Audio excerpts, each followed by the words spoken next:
You call it the triangle axiom. I do, yeah. Thank you, Mike. Right, so you've managed to confuse a lot of people within that argument.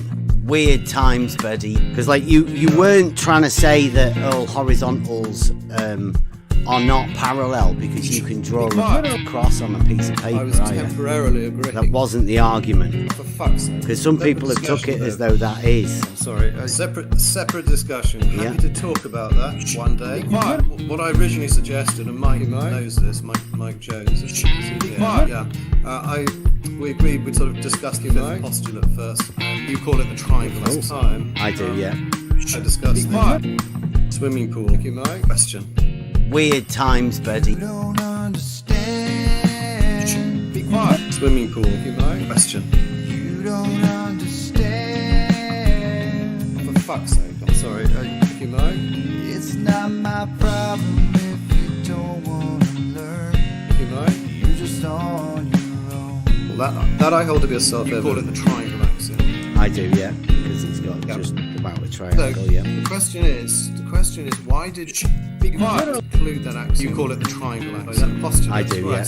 Why did you include that at all? You call it the triangle axiom. I do, because it sort of shows that triangles have 180 degrees, right? Or sum of two right angles. You know? So Later you're to saying, change to 180. how does it be quiet? Well, yeah, it does. I mean, you can prove that, but why did he include that? You call it the triangle axiom. If you can... Oh, you can prove it? Be quiet. If you can prove that triangles have... You call it the triangle. The sum of the angles is two right angles. Why would you need... For fuck's sake. Sorry, that's my question. You call it the triangle axiom. You don't understand. You call it the triangle axiom. You don't understand. I was temporarily agreeing. Be quiet. It's not my problem if you don't want to learn. You know? You're just on your own. For fuck's sake. I'm sorry. Horizontal lines can easily not be. Just as I suggested, you just sort of get a horizontal line. That I hold to be a self-evident truth. You put two crossing lines on them, and by definition, any two lines, straight lines on a horizontal plane, are themselves horizontal. You know? So that's the problem. You can't. Well, it's not really a problem. Yeah, It's not a problem because there's only three straight lines. How fucking difficult can it be? Point again is that you cannot prove it. A lot of people, you call it the triangle axiom. Millennia thought you could prove the fifth postulate. You call it the triangle axiom. The question is, do we need the enclosure axiom? Yeah, but not on the globe hypothesis. I received opinions we don't need it because postulate 1 will do the job for you. And look, but I simply wanted to ask you why you think the postulate's there, and you have explained that. And you have explained that. But not on the globe hypothesis. I was. That I hold to be a self-evident truth. I'm sorry. It's not my problem if you don't want to learn. Be quiet. You're just on your own. I'll be perfectly honest. I'm sure there are better people back at the other place, the blue place, who can prove this. And we're happy to talk to you. No logic, no wisdom, no worries. And you have explained that. You're just on your own. You know. No reason, no logic, no answers to questions. And you have explained that. You're just on your own. You know. That I hold to be a self-evident. It's a self-evident truth of reality that all triangles, in reality, have 180 or the sum of two right angles. Be quiet. But not on the globe hypothesis. Well, it's an assumption. For fuck's sake. It's not an assumption, is it? Sorry. For Euclid, it was an assumption because he knew he couldn't prove it. There was a huge debate which went on for centuries. You call it the triangle axiom. What, that you couldn't prove that triangles have 180 They tried. degrees? They thought there was a question: is the fifth postulate? You call it the triangle axiom. Triangle axiom. Is it self-evident or not? A huge debate. Weird times, buddy. Thank you, Mike. Weird times, buddy. You've brought an argument into a group of people that aren't ready for it. Be quiet. You can't. You cannot. Euclidean geometry. You call it the triangle axiom. It does not follow. It doesn't work. But not on the globe. I don't need it as an assumption because we can prove it. You can prove it from the first postulate. For fuck's sake. Horizontal lines can easily not be. You can just, as I suggested, you just sort of get a horizontal plane. Right? Thank you, Mike. You put two crossing lines on them, and by definition, any two lines, straight lines on a horizontal plane, are themselves horizontal. For fuck's sake, I'm sorry. You don't understand. Well, that I hold to be a self-evident truth. For fuck's You sake. don't understand. If you could prove it, it wouldn't be a postulate, It's would it? not my problem if you don't want to learn. You're just on your own. You call it the triangle axiom. I do, yeah, because he's got Yeah. just about a triangle, yeah. The question is, why did Euclid include that axiom? You call it the triangle, that postulate or axiom. Why did he include that at all? Thank you, Mike. Because it sort of shows that triangles have 180 degrees, right? Or two right, the sum of two right angles. But not on the globe. So Eight you're is saying, changed to for fuck's sake, how does it show? sorry, How does it show? Well, yeah, it does. I mean, you can prove that, but why did he include that? Be quiet. If you can Oh, you can prove it. you call it the triangle axiom. If you can prove that triangles have the sum of the angles is two right angles, why would you need postulate? That's my question. I will not verbally disagree with it. What goes on in my own head is my own business. I do not believe that. Be quiet.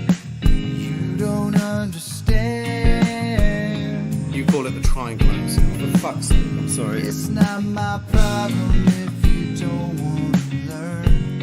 You're just on your own. Yourself, don't tell me to be quiet. You have a horizontal plane, and any straight line Not drawn on it the globe. must itself be horizontal. That I hold to be a self-evident truth. Yeah, not on the globe hypothesis. I was temporarily agreeing. Right, so you've managed to confuse a lot of people within that argument. I was temporarily agreeing. Because like you weren't trying to say that all horizontals are not parallel because you can draw Not on the a cross globe. on a piece of paper, are you? Thank you, Mike. That wasn't the argument. Not on the globe. Because some people have took it as though that is. For fuck's sake. Separate discussion. Happy to talk about that one day. Yourself, don't tell me to be quiet. Point again is that you cannot prove it. A lot of people, you call it the triangle axiom. Centuries, millennia, thought you could prove the fifth postulate. You call it the triangle axiom from the preceding thought. Be quiet. I was temporarily agreeing. Not on the globe. You call it the triangle axiom. Not on the globe. It's not my problem if you don't want to learn. Be quiet. You're just on your own. That I hold to be a self-evident truth.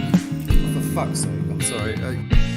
No reason, no logic, no Be quiet. wisdom, no worries. And you have explained that.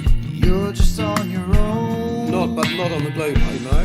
No reason, no logic, no quiet. answers to a question.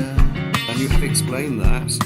You're just on your own. Betty, do you believe the water surface is a horizontal plane of reference? It's a horizontal plane, possibly. Not on the globe. Let's assume Thank you. the surface of either swimming pool is a horizontal establishes a horizontal plane of reference, right? Let's assume Thank you. the surface of either swimming pool establishes a horizontal plane of reference, right? It's not really a problem. Yeah, It's all they not a say problem is- because there's only 3 straight lines. How fucking what they're difficult can it saying. be? quiet. And we are live. Welcome everyone. It's sort of an impromptu one, really. I know we said we'd do it yesterday, but yeah, we're going over a video. Blue Marble said that I got it wrong, but I mean I was only going off what the guy introduced himself at the beginning of this thing. Let's see what he says. Let's see what. Let me get this for you guys. Right, so the video we're going over is I still can't believe it. We went over a video with some guy that said, you know, triangles have more than 180 degrees.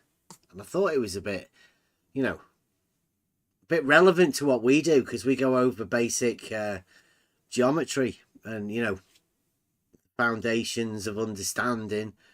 And, well, they are certain. Let's see what we say. A couple of weeks ago, Bev Try Thinking decided to challenge Scholar Sauce on the topic of spherical geometry. No, I didn't. I have to point that out again. That's Blue Marble lying. We just went over a video of this man's that said that triangles don't have 180 degrees. It's not challenging him. It's just pointing out that it's a strange thing to say from a mathematician. But yeah. Now, Scholar Sauce is Alan Perry. Perry. What did he say there? Go back over that, right? A couple of weeks ago, Bev Try Thinking decided to challenge Scholar Sauce on the topic of spherical geometry. Now, Scholar Sauce is Alan Perry. Perry. He said, does he say Perry there, right? Did anyone hear that? What's he say? I go one more time. Scholar Sauce, you guys write down what does Blue Marble call this guy? A couple of weeks ago, Bev Try Thinking decided to challenge Scholar Sauce on the topic of spherical geometry. Now, Scholar Sauce is Alan Perry. He has a... What's he called? Alan? Sound like Alan Perry to me. Perry. That's what it sounded like. In the chat, Blue Marble says here, because I went off that, yeah, because what Blue Marble said there. Mm-hmm. And what's he say? And you nutsack yourself, Bev. His name is Parry, not Perry. Oh. Even though I went off what Blue called him, so that just went to the beginning. Like Blue, I'm sorry if I made it wrong, but it does sound like when you introduce him at the beginning, you say Perry. But yeah, we may not have. I've made a mistake because I went off what Blue said, and everybody knows you can't trust a thing that Blue Marble Science says. Well, you also have to put it through the Tennessee voice filter. We didn't do that, to be fair. We might have gotten it right if we did that. Perry and Parry. I mean, that's definitely different. I mean, he may pronounce his A's as E's. Yeah, that's what I'm saying. Yeah. Yeah. All right, Blue. It's all right, though. It's all right, Blue. Okay. Don't worry about it. Yeah, dishonest, Blue. Very dishonest, and Par for the course, though. I'm isn't it? sorry, Alan Parry. But yeah, I'll have to fix that, won't I, for next time. Blue, you shouldn't have give bad in. Well, I mean, yeah, he always does that, doesn't he, to test people? He puts little lies in his things where he makes mistakes. Didn't he say that he did that on purpose one time? Sometimes, yeah, he does it. Yeah. It's all right. Okay.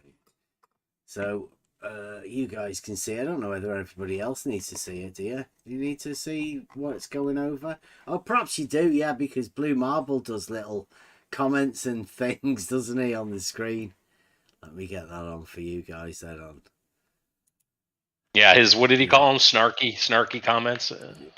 Yeah. On the screen and stuff? Yeah. Right, there you go. So this is Blue's stream. And we can go over this. Right, yeah, everyone ready? We go straight into it because, well, let's go over it for anybody that's just picking this up from a YouTube video point of view. We've already been over the first 30 minutes of this video, and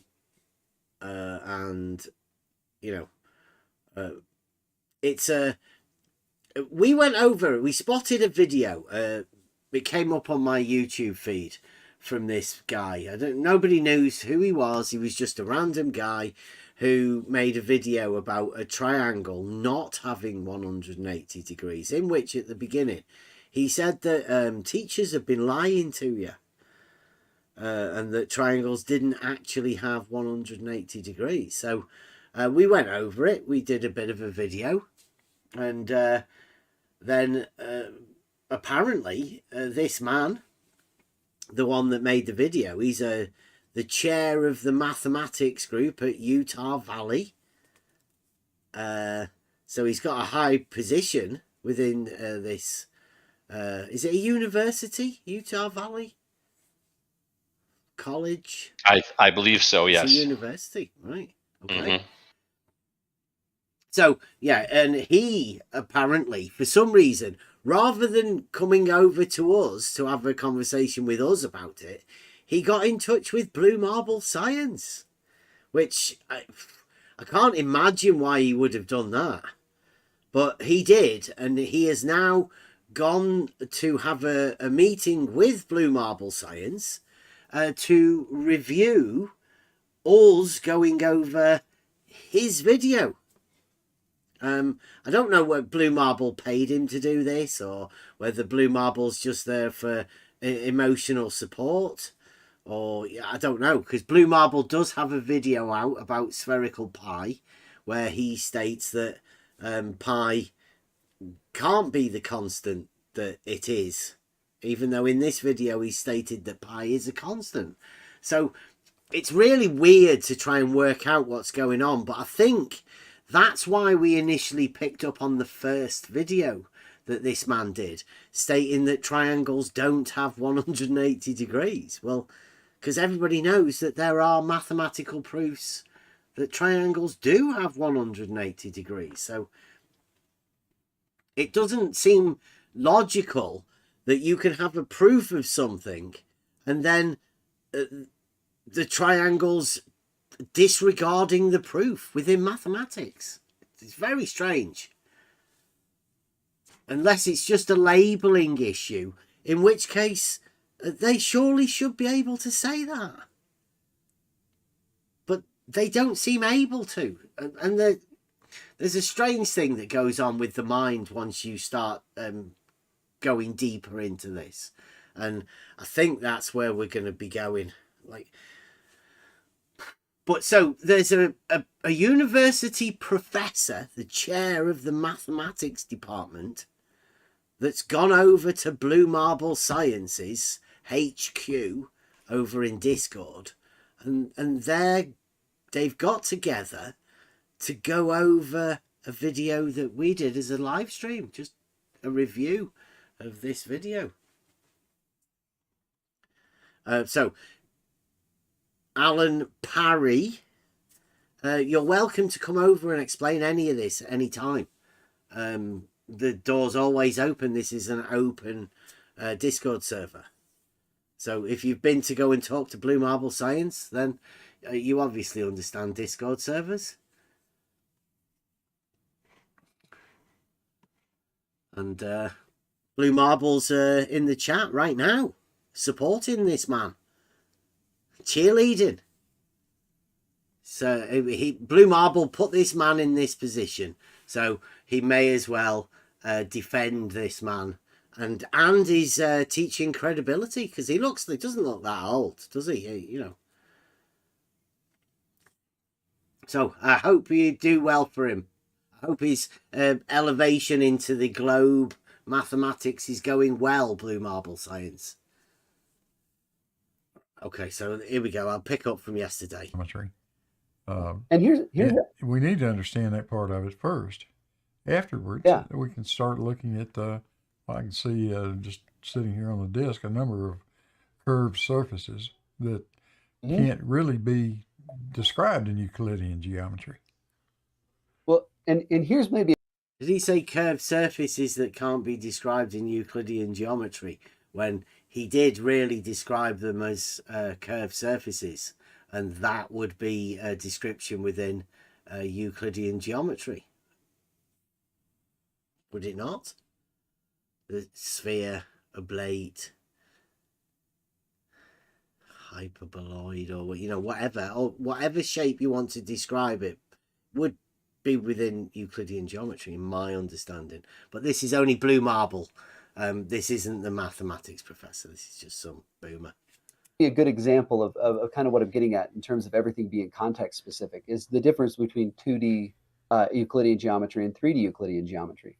In 2D Euclidean geometry, parallel lines are defined as simply lines that don't intersect. Right.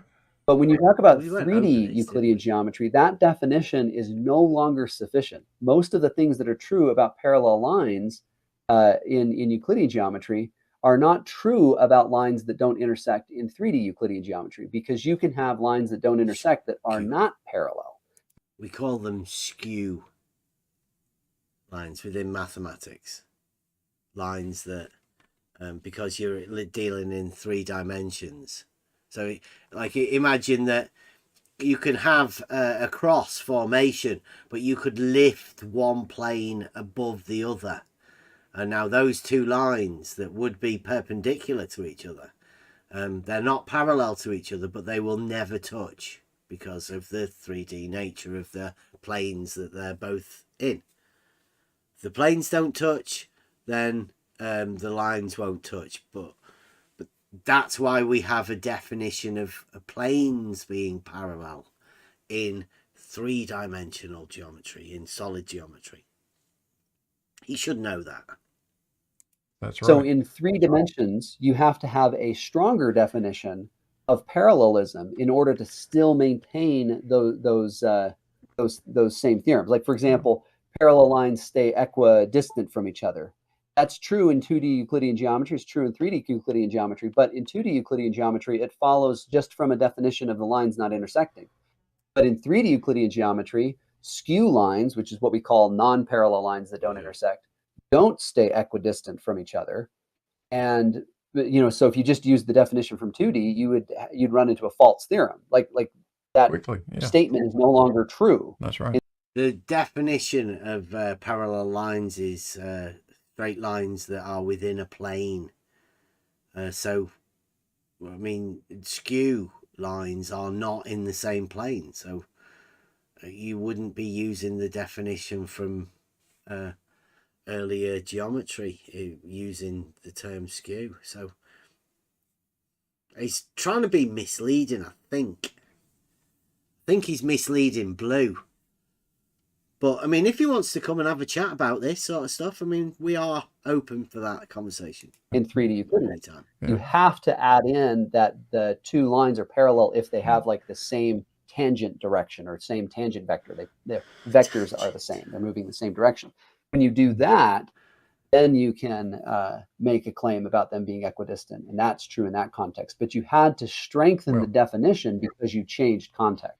This man here seems to be flippantly saying you can just swap and change your geometries, meaning the space that you're in. No, Bev, we're not saying that at all. That's Did he say yep? And Blue said no. Swap and change your geometries, meaning the space that you're in. No, Bev, we're not saying that at all. He'd say yep. He said yeah. Sound like in the it, yeah. background after Blue said nope. Yeah. Totally globe, right? Totally globe. Contradictory. Keep it contradictory. Stay globe. Oh, that's not at all what we're saying. So same space. Right. We're just saying that you can change which context you're considering or which context you're going to describe the mathematics of. Yep. And that, yeah, you can change that all you want. You can just change the context. All you want. Within the same space. Interesting. I mean, can you change what geometry you physically exist in? No, you can't change that geometry. Oh, well, there you go then, right? That's helpful. Can't actually change the geometry that you exist in. And we say, I think, me at least, that's Euclidean. Euclidean geometry is the geometry that describes reality. But you can certainly change which one you're talking about.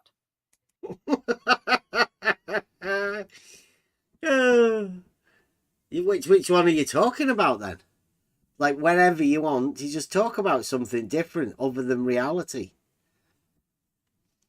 Why would you want to do that?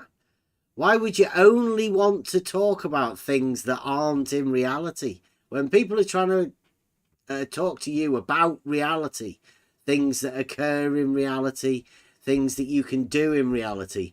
Why would you only want to talk about something that isn't in reality? That's very strange. Yeah, well, I can easily change whether I'm talking about that whiteboard behind you Right. or the spherical surface that's sitting on the globe that's sitting on the disk in front of you.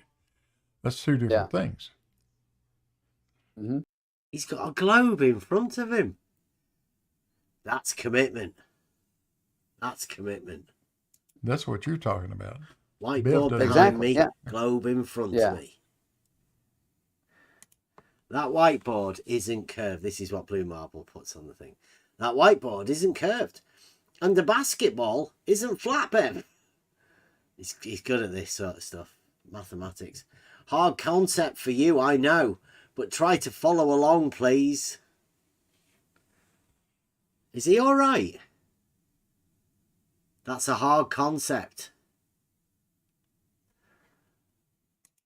Yeah, let's see. Oh, look, I said something like that. Hey, look at that. That's the one the same example. Thinks he can control it, it sounds like. I want to go over that again.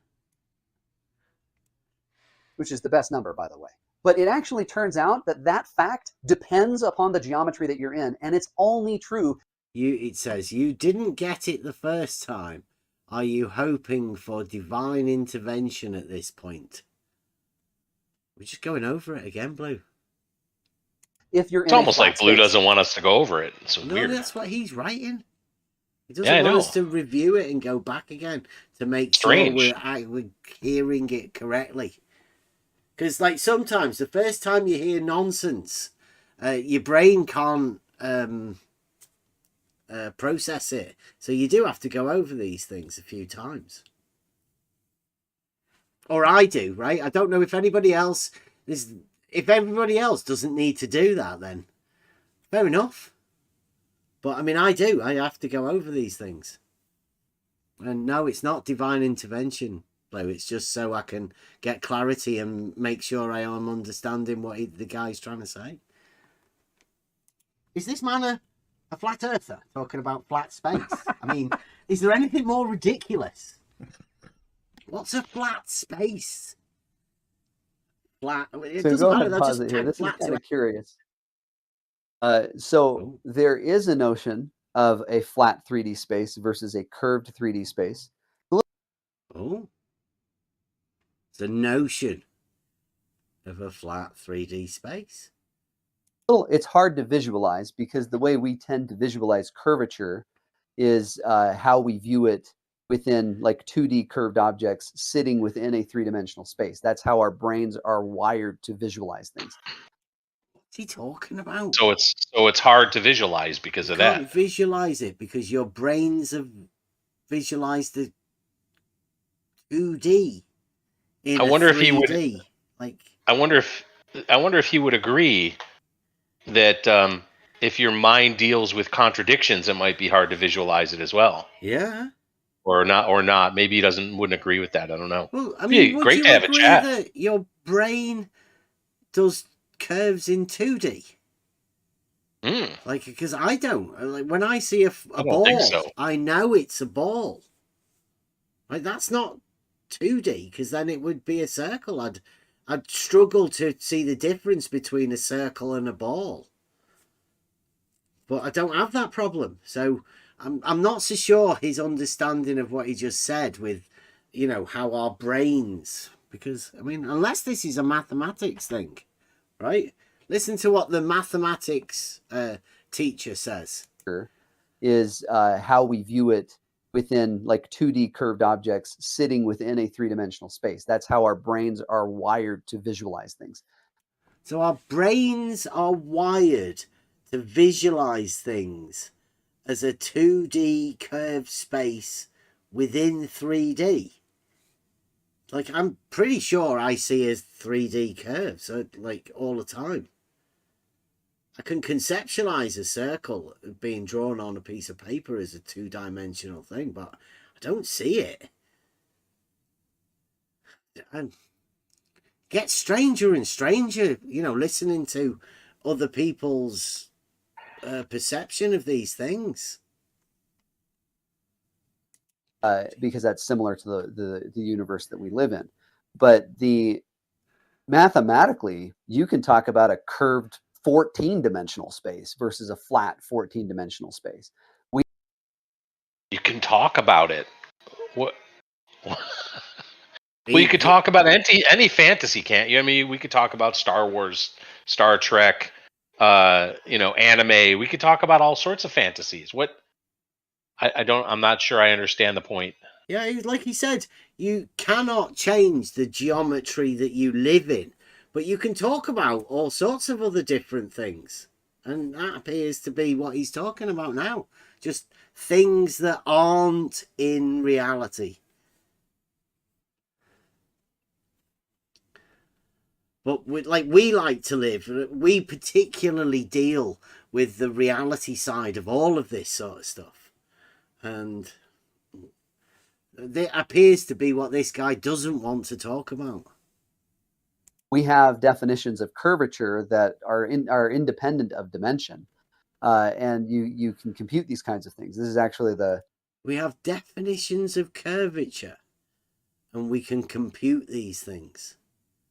Compute definitions, or use the definitions to compute the things. I don't know. The substance of differential geometry and Riemannian geometry specifically, and semi-Riemannian geometry, which is what's used to talk about general relativity. For example, in general relativity, the idea is that the 4-dimensional space-time, which is 3 spatial coordinates, 1 time coordinate, is a semi-Riemannian manifold that is not flat. So it's curved in 4 dimensions. Now, can you observe that when you can only visualize 3 dimensions? Of course not. That's why everything kind of looks the way that it does.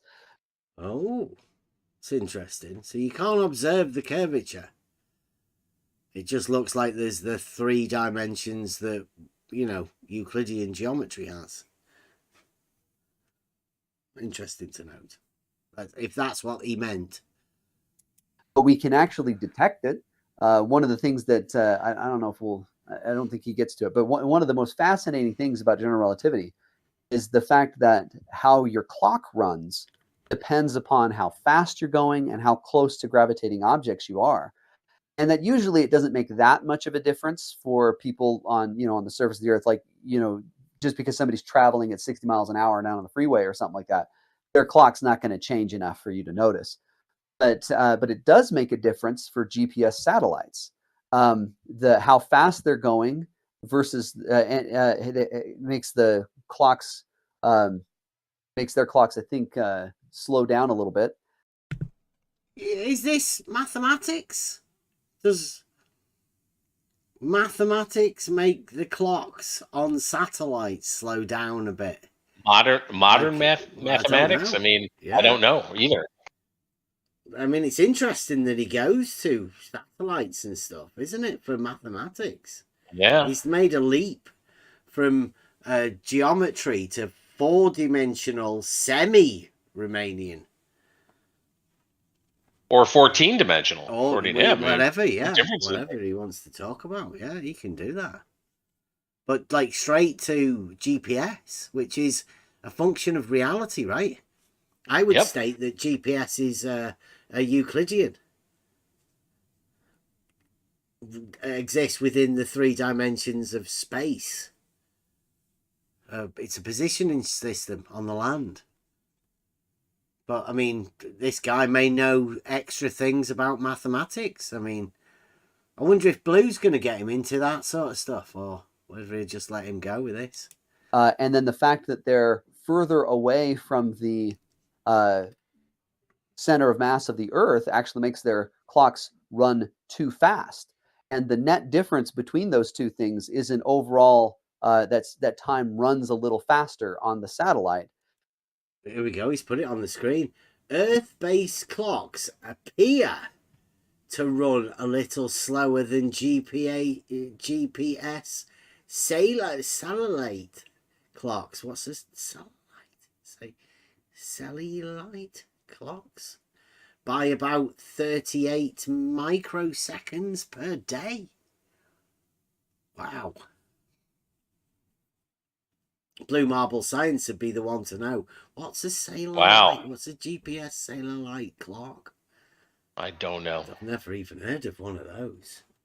No. Blue Marble Science stuff. You know, new technology. Nice. Than it does on the Earth's surface. And so in order to keep clocks synced on GPS satellites to the Earth's surface, they have to artificially run clocks slow on the satellite. Otherwise, it won't stay synced with your clock in your car. Yeah, they won't say synced with your clock in the car. Now, how does it know? Time-wise, it's synced with the clock in your car. Unless there's a two-way travel for those to be referenced to your car to check back that your car has the same GPS. Time with a, do you have satellite clocks in cars? Do cars have satellite clocks? Satellite. I don't know. Is it? I don't know what that is, but if it's satellite clocks, perhaps. But No, Blue satellite, you Marble said, I wouldn't don't know do what that that. is. Satellite clocks. New Blue Marble stuff. When you're trying to run directions. And if they didn't do this, GPS satellites would be completely useless within like a matter of hours or days or something like that. Yeah, Because just the errors hours, would pop up actually. so Yeah. much. Yeah, I think it's just hours. Yeah. Yeah. So this is a fascinating Just thing that hours. what you're detecting there is four-dimensional. Do you know how far out that would make it? You know, I don't know. Do you know distances or anything of these? How far away these satellite clocks are? And they have to communicate with your car. That would mean that all of your cars and everything would have to have a two-way communication with all of the satellite clocks that are around. Yeah. Curvature. Like the four-dimensional coordinate system that you live in is curved, and that's causing the fourth dimension coordinate, the time coordinate, to measure differently for the satellite than it is for us on the Earth's surface. And that's curvature. That's a four-dimensional curved space. And so, yeah. What, the time being different is the curvature? That's interesting. You can totally have a flat four-dimensional space. Like that's kind of what Newton thought the universe Flat was four-dimensional space. That's what Newton thought the universe was. Wow. I've missed a lot of this mathematics. Did Newton talk about 4D? Did he? Within his mechanics. Did he ever do any mechanics in 4D?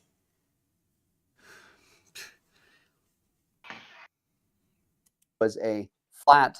I don't know if he phrased it this way, but the way he treated it mathematically was a flat four-dimensional space.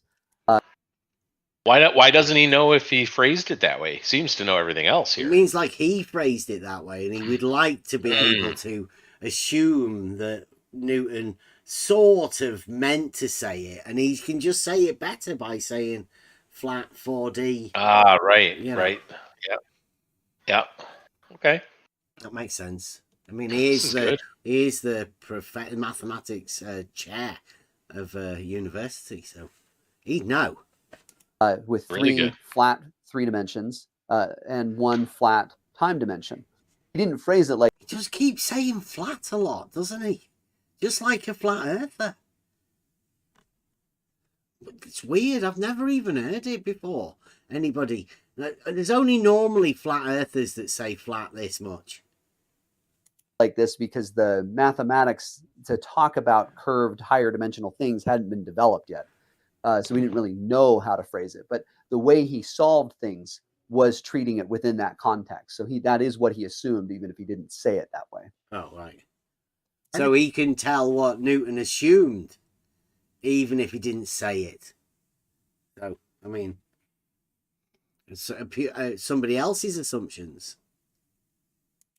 But to tag flat, it's almost like somebody saying that The surface of a ball is 2D, right? These are the real flat earthers. They think space is flat. So here's the part that we got to. Oh, it says I'll go over. It says Euclidean space in geometry is a 2 or 3-dimensional space in which the axioms and postulates of Euclidean geometry apply, Bev. They don't apply on a spherical surface. What don't apply? I don't understand, Blue.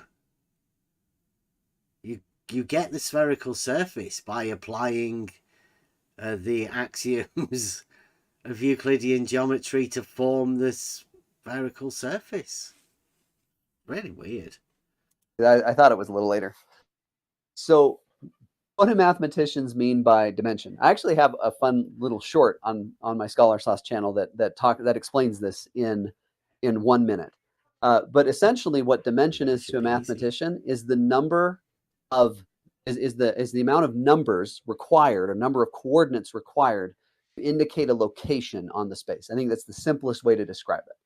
So if you're on a certain, Heard that before. That's for a mathematician, though. That's for a mathematician. He said specifically. Well, I thought that was for a model afflicted person, right? In order to justify me as well. 2D on a ball, but a mathematician, it works for mathematicians as well. So mathematicians are concerned with coordinates in space. Yeah. Okay. Not just right. points in space, but like coordinates. Right. Sure. Yeah. Okay. Yeah, makes sense. Surface of a sphere, like the Earth's surface, how many numbers does it take to identify a location? 2. 2, a latitude and a longitude. If you're in a curved space, What?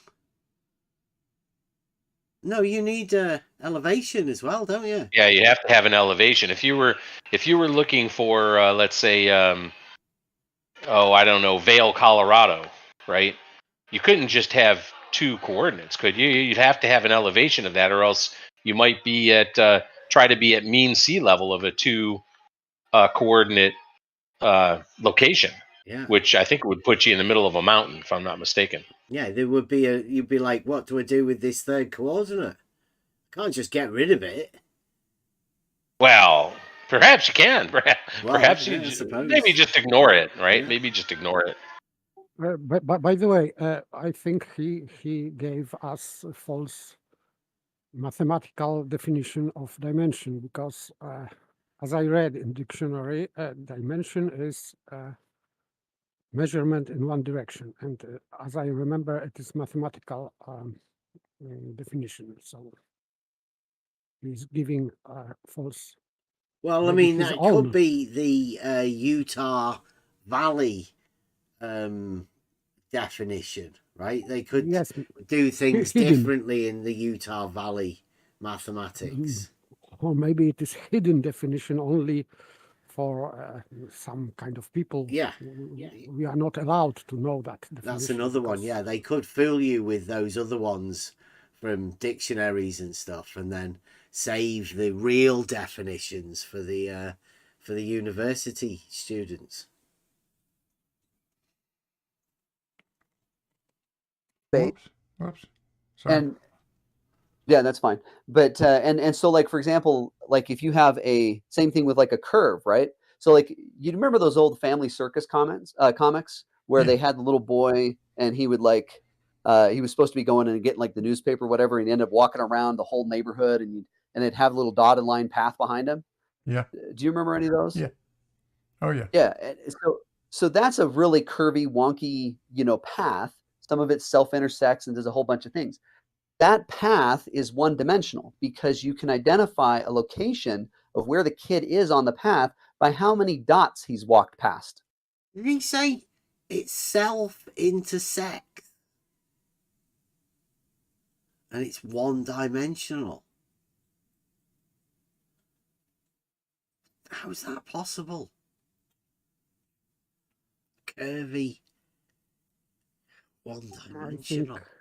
It is not possible. But by the way, what is on the screen? It is this is from Blue. Yeah. It is not. It is sophistry because two dimensions are part of three-dimensional space. So he's saying that there are two types of spaces in Euclid, two-dimensional and three-dimensional, two of them. And this is not true because two-dimensional space is part of larger three-dimensional space. Yeah, the reality there is only the three-dimensional space Yeah. of reality. But in geometry, because he's talking about geometry, yes, this is correct that we can subtract two-dimensional space from three-dimensional space, like plane. Plane is subtraction from three-dimensional space, but it is in three-dimensional space, this plane, because this plane has to be somewhere. So this two-dimensional plane is in three-dimensional space. So they are not separate. One is in another. Smaller space plane is in larger space, three-dimensional space. So he's making a false separation, I think. Yeah, I'd like to point out that we are trying to simplify this sort of stuff, whereas not so sure what Blue and this guy are trying to do. It does sound like they're trying to overcomplicate something that's very simple, when like we are talking about reality, and that includes everything within reality, even the balls. Now, these people only want to talk about the balls and the surface of the balls, when we're saying there's a lot greater expanse of reality to just be transfixed on the surface of the balls. The balls actually exist within the overall space, the larger space, which is three-dimensional Euclidean space. Why they always have to go back to the ball? I mean, we can understand that balls are things. I mean, there's no problem with that. And by the way, what's the use of this geometry of the ball or surface of the ball if they are talking about something like cosmology?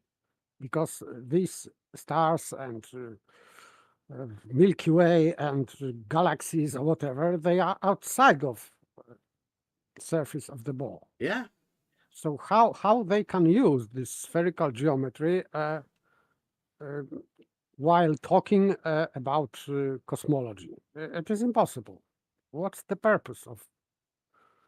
Yeah, we are this? talking about things that aren't on the surface of a ball, right? As most things, like I would say, the greater majority of things aren't on the surface of a ball. So that's the sort of stuff that we're talking about, the majority of things. Not balls. I'm not really too fussed about balls. Right? So that one number tells you where he is on that path. That's what makes it one-dimensional. Is the fact that it only requires one number to indicate a location. No. You can just number dots. No, it is not, because how can you count points on the line? You cannot. It is always infinite number of points. If you can pick any distance, short or long, that would be infinite number of points. So I would say that he's talking gibberish. Yeah, Blue will agree with him, though. It's also why a point is zero-dimensional, because there's only one location, so it doesn't require any numbers to indicate a location. What? Can you rewind? That was crazy. How much do you want? Do you want the whole thing, or just the end bit about the point? Yes, about the point. Yeah, okay. Here we go. one number to indicate a location.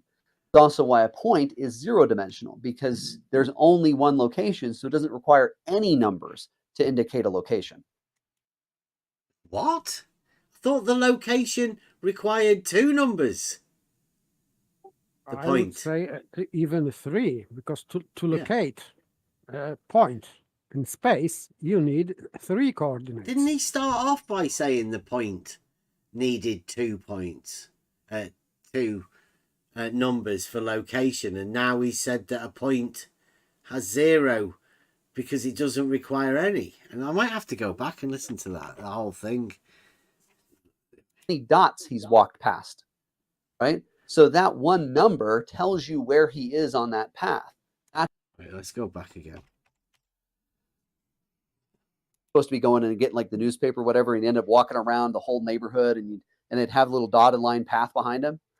A bit earlier. Is the amount of numbers required, a number of. There we go. A bit 1, 2 more. There we go. I thought it was a little later.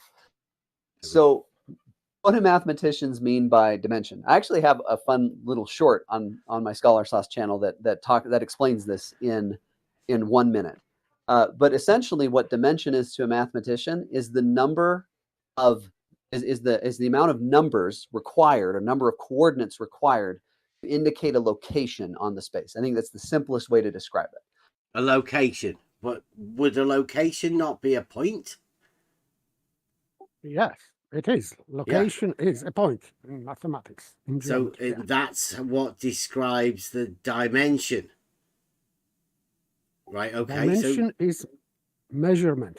Yeah, Word no, I'm dimension- saying in his understanding, it's I how have no many. idea.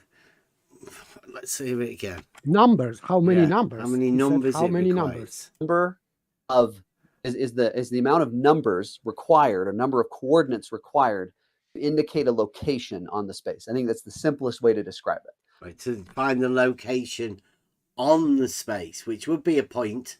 That location would be a point. So it's how many numbers that point requires. Let's see how he does. So if you're on a surface of a sphere, like the Earth's surface, how many numbers does it take to identify a location? 2. 2, a latitude and a longitude. If you're in a curved So it requires 2 for space, that location. So and It requires Yeah, 2 that's fine. on plane. On plane, I would agree. Yes, if we have plane ready, so we need only 2 Yeah. coordinates, like Yeah. length and breadth. Yes, simple. Yeah, and like you said, Latitude and latitude longitude. and longitude, that's 2 lines perpendicular to each other, just the same as a grid coordinate system. We all understand that. but and so like for example, like if you have a same thing with like a curve, right? So like you remember those old Family Circus comics where Yeah. they had the little boy and he would like he was supposed to be going and getting like the newspaper or whatever, and he ended up walking around the whole neighborhood, and it'd have a little dotted line path behind him. Yeah. Do you remember any of those? Yeah. Oh yeah. Yeah. So that's a really curvy, wonky, path. Some of it self-intersects and does a whole bunch of things. That path is one-dimensional because you can identify a location of where the kid is on the path by how many dots he's walked past. Right, so if you were to draw just like a squiggly line all over America, let's say, like just do a map and then just mark each location on it with a number, then you could say that's like a one-dimensional line with a one-dimensional coordinate system, couldn't you? If this line is straight. No, just by what he's just said there, like the old comics where the guy was going around the shops and all of that. You could just draw a really long line and just put numbers on all the way along it, and that would be your location marker, right? Judging by what he's just said, the mathematician. I'm just Yes, trying to but get into this advanced mathematics with this guy. It's a one-dimensional line, providing you number the points along it. and label them with just numbers, right? right? So that one number tells you where he is on that path. That's what makes it one-dimensional. What makes The it fact that it only one-dimensional? requires one number to indicate a location. It's also why a point is zero-dimensional, because there's only one location, so it doesn't require any numbers to indicate a location. Doesn't take any numbers to require a location, even though he did say that it required 2 numbers to get a location at the beginning. This man has just contradicted himself. But I mean, this is new modern mathematics. He did well there. He went from 2D to 1D and then to no D. It doesn't require any points. It's genius. It's new modern mathematics. I'm glad we're having this coordinate lesson. So really, a point doesn't require any numbers at all. So that's why it's zero-dimensional. You can make this a little more precise. This is slightly hand-wavy. If you want the really precise definition, the dimension of a topological space or topological manifold is the dimension of its tangent space at any point, the dimension of the vector space that is its tangent space at any point. So if you think of on the surface of a sphere, if you take a point on the sphere and you think of every possible tangent direction on that, like you have to kind of almost think the multivariable calculus kind of place is probably where you first learn about this kind of notion. You get a tangent plane, right? And all the vectors, the possible vectors that are tangent to the surface of the sphere at that point form a 2-dimensional vector space. And that's why we say it's a 2-dimensional object, because it turns out that the dimension of the tangent space for a topological manifold doesn't change as you move around the space. The tangent space? I take it that would be space made up by tangent points, i.e. a sphere. Yes, because All of those points at an equal distance away from the center. for me, it still doesn't make any sense what he's saying. It's just a Why sphere. he's It's just a fancy way of saying that at each end of a radius there is a tangent, right? 316 proposition, book 3, proposition 16 will tell you that. It's just a tangent point, right? So at the end of the line, a line is 2 points, one being the center and the other one being the extent of the radius, the point at the end of it.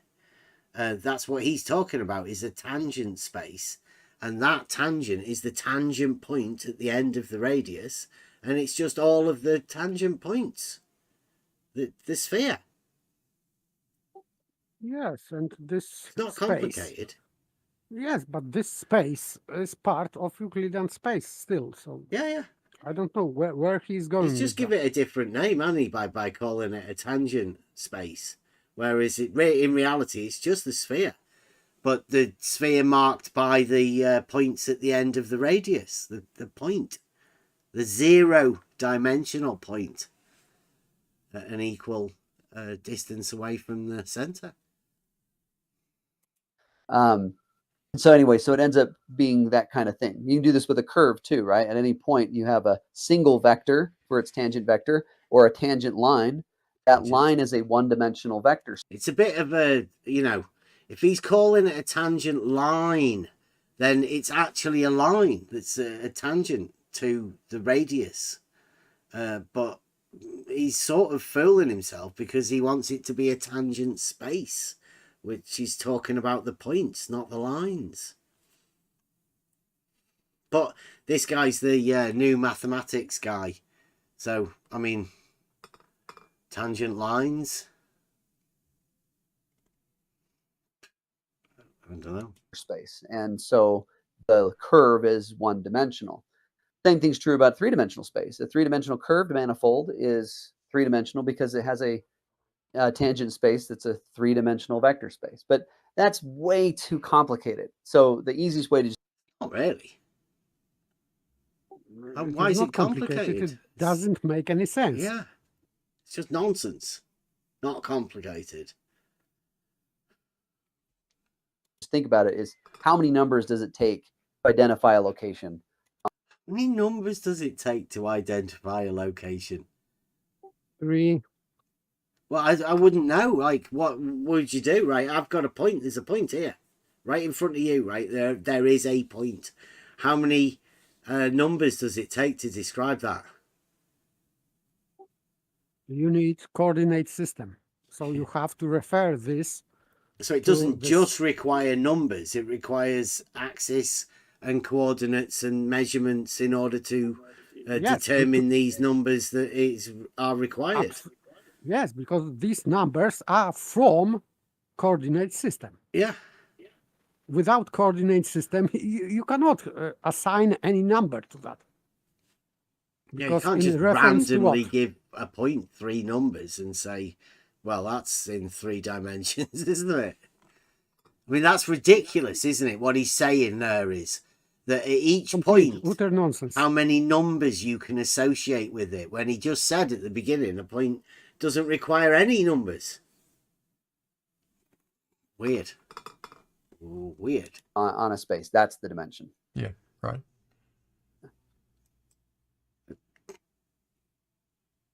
Yep. If you're in a curved space, the angle sum of a triangle is not 180. But like in reality, there are both straight and curved within the space that we live in, right? Because you may be thinking, what's he talking about? Flat space and curved space. There's flats and curves in reality, both of them. Does that mean we change geometry? No, it just means you're in Euclidean. Yeah, it does mean we change geometry. Wow. Wow. Changes geometry in reality. No, only in his mind, not Mm, in reality. the 3 points. Talking about Yeah, the you just curved space you just did versus the change flat it. one. Yeah, you just changed the geometry, Biff. Change the geometry, man. Just like that, magic. I can't do that. Because like Euclidean geometry fits perfectly. See, I don't see the point in changing it. Yeah. You just changed it. Yes. Yeah. Again, another of my snarky comments. Please draw parallel straight lines on a spherical surface for me, Biff. Euclid Right. says you can do that. Yeah. And it's basically just the idea, like, to talk about a triangle in 3D space, you'd have to define the plane that the 3 lines are in, right? Which The triangle describes the plane. Like, is he all right? Yes, and this is what he's writing That's on the backwards, screen. isn't it?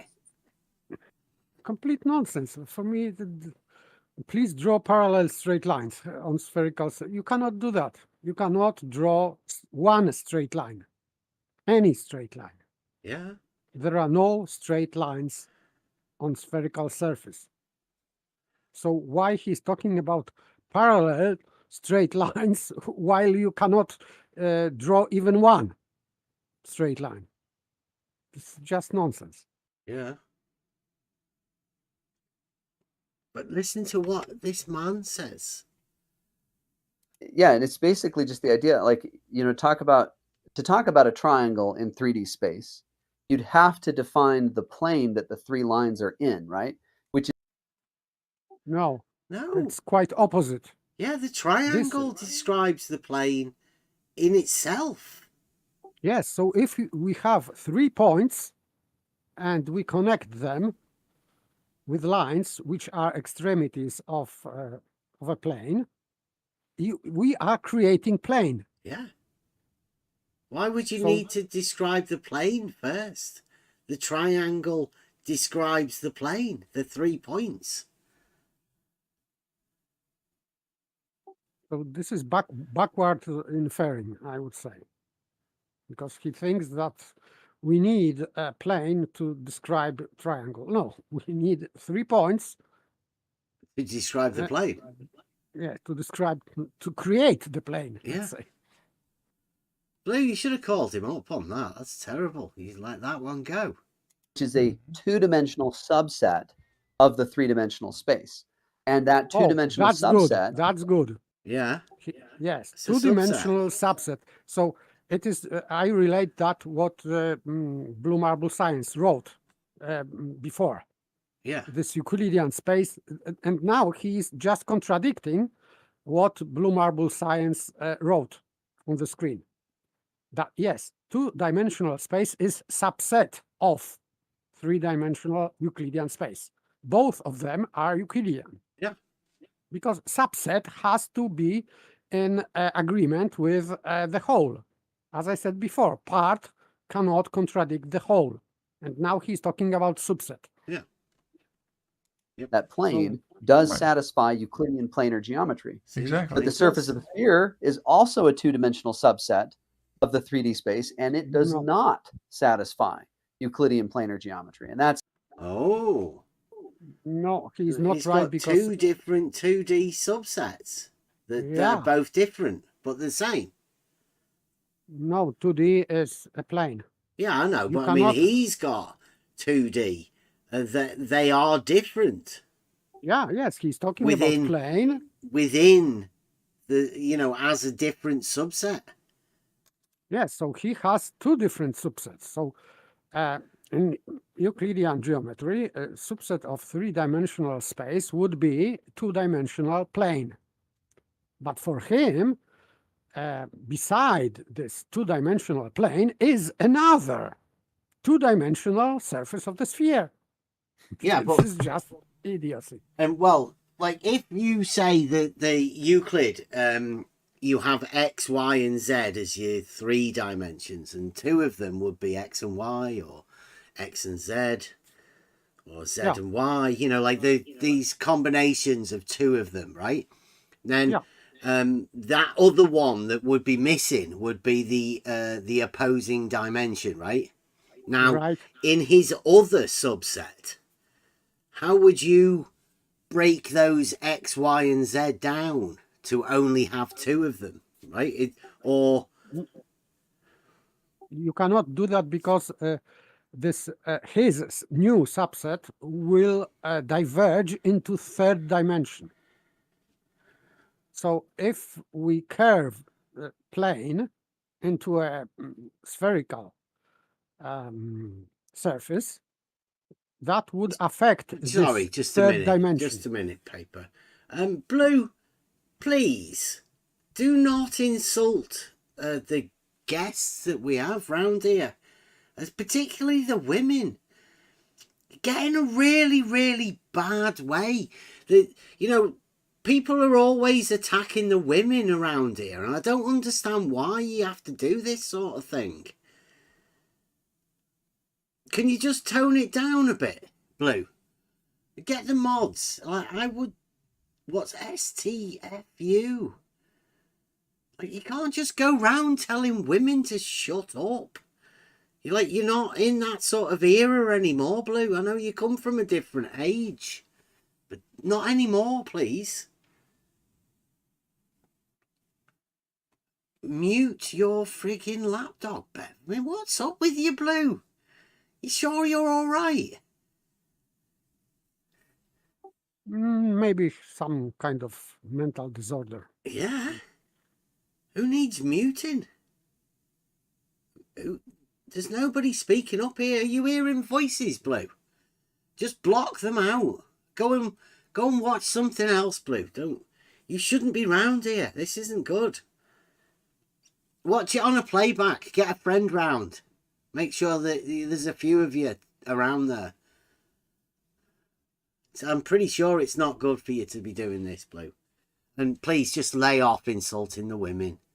I don't know what you normally talk to women like, but lay off it around here, please. Trying to make it a friendly place. so yes, in answer to his question, yeah, you can have flat and curvy things sitting inside 3D space, and if you restrict your attention to just that flat or curvy 2D, 1D thing, yeah, your geometry can change dramatically on each of those things. Dramatic change in geometry. As opposed to like a 90-degree turn or something like that. I don't know, but he is talking about plane and spherical surface, and yes, it is called distortion. So if you are trying to make from plane surface of a ball and vice versa, from surface of a ball you are trying to make a plane, you will have distortion. So I would say that would be dramatic change, because you cannot do that. Yeah, but you have to have an understanding that there is a change through a logical system, which would require you knowing what it was to start off with before the change. You can't have a dramatic change of geometry by stating a new subset of rules for that geometry. That's not a dramatic change. That's just a switch to something completely new. I agree, yes. So new geometry without axioms violating Euclidean geometry, yes, I agree. So it is just nonsense. So doing that, changing, he's talking about change, this change is turning into nonsense. Yeah. This is what I call it. Nut sacking, I would call it. Or just globe, right? We just call it, it's just globe. Nonsense. So what is the problem? Why he's reducing space to plane or curved surface? I don't know. Both of them are in Euclid. In fact, there's two different types of situations that it can run into. But the first one that I want to talk about is probably the easiest one to understand, and that's the sphere. The sphere is a curved space, and if we want to draw... No, the sphere is a ball. Blue Marble comments, wait, a sphere is a ball, but it isn't curved? Why he's asking these stupid questions? Did the cheese just slide off your cracker, Bev? Lactose intolerant and gluten intolerant, Blue. No cheese, no biscuits. Whatever you're talking about isn't there, Blue. Fantasy land. Yeah, ball is curved, yes. Yeah. How can Blue ask this stupid question that ball isn't curved? While we know that ball, of course, is curved. Yeah. Yeah, we know that. Yeah. In reality, in Euclidean space, you can consider Go ahead and pause it the sphere.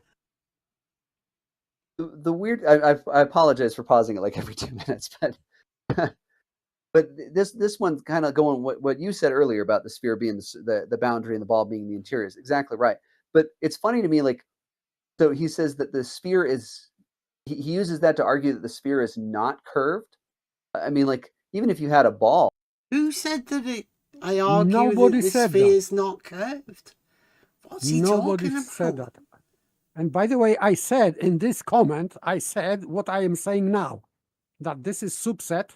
So this is part of Euclidean space. Yes, it is curved surface. It is not a plane. And that's why it is not 2D. two-dimensional. Yeah. Yeah. Yeah, we're not saying it's not curved. We're just saying it's not 2D. How's that so hard to understand? The outside of it's still curved. And the inside, yeah, is just a 3D subset of 3D Euclidean space, but the outside's still curved. It seems a little weird to me that that's his argument, but anyway. Yeah. So the inside is a subset of Euclidean space. So it's Euclidean. Yes, and the surface is also Euclidean. Yeah. Yeah. Even curved surface is If Euclidean. all of the inside of it is Euclidean, then the surface is also Euclidean, because everything inside it's Euclidean. Crazy. No, I didn't understand that either. Hence the comment I made. I mean, really. You can consider the sphere a ball. Like everybody's heard of a ball. That's a sphere within Euclidean space. Well, that's another point that Bev doesn't quite understand. There is a difference between a ball and a sphere, but I just said that the conceptualization of a Euclidean solid sphere is a ball, but they're different to blue marble for some reason. Yes, yes, because in modern mathematics they separated ball from a sphere, and now they call a sphere only surface of a ball. But it is not Euclidean, because Euclid is talking about sphere and how to create sphere. And he's talking about cube also. So he's talking about solid objects. He's not talking about only surface. He's talking about solid objects. And one of the solid objects is sphere, not ball, because there is another word in Greek for ball. Bola, like in English. Yeah. Very, very similar. But in reality, the ball is the solid thing. And so whenever they're talking about drawing lines on things, right, they're not drawing lines on spheres. They're drawing lines on balls. Yeah, I agree. But still, it is sphere, it is solid object in Euclid. So what's the problem? Well, we'll see. I'll let you talk about that. Here we go. Right. Yeah, definitely. There's a difference between a ball and a sphere. The sphere in mathematics, we use the term sphere to specifically refer to the surface of, like if you're talking about the Earth, the sphere of the Earth would just be the surface of the Earth. The ball would be the. Why is he talking about the Earth? Because that's not a sphere. Yeah. Right? The surface has mountains and valleys and all of that. It's not a sphere. Don't relate the surface of Earth to a sphere, because it isn't. Yeah, better to have this like geometrically. He'd be better saying a ball, wouldn't he? Like a ball. Ball, yeah. Yeah. If he wants to relate it, he wants somebody to relate it to something, you just say a ball.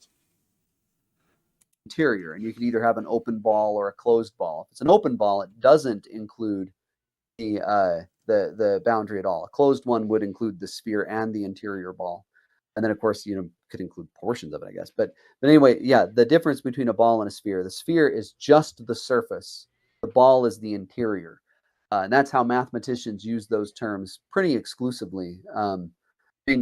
Occasionally they might slip up and say it because I understand the confusion here, because colloquially we might use those terms interchangeably. That is right.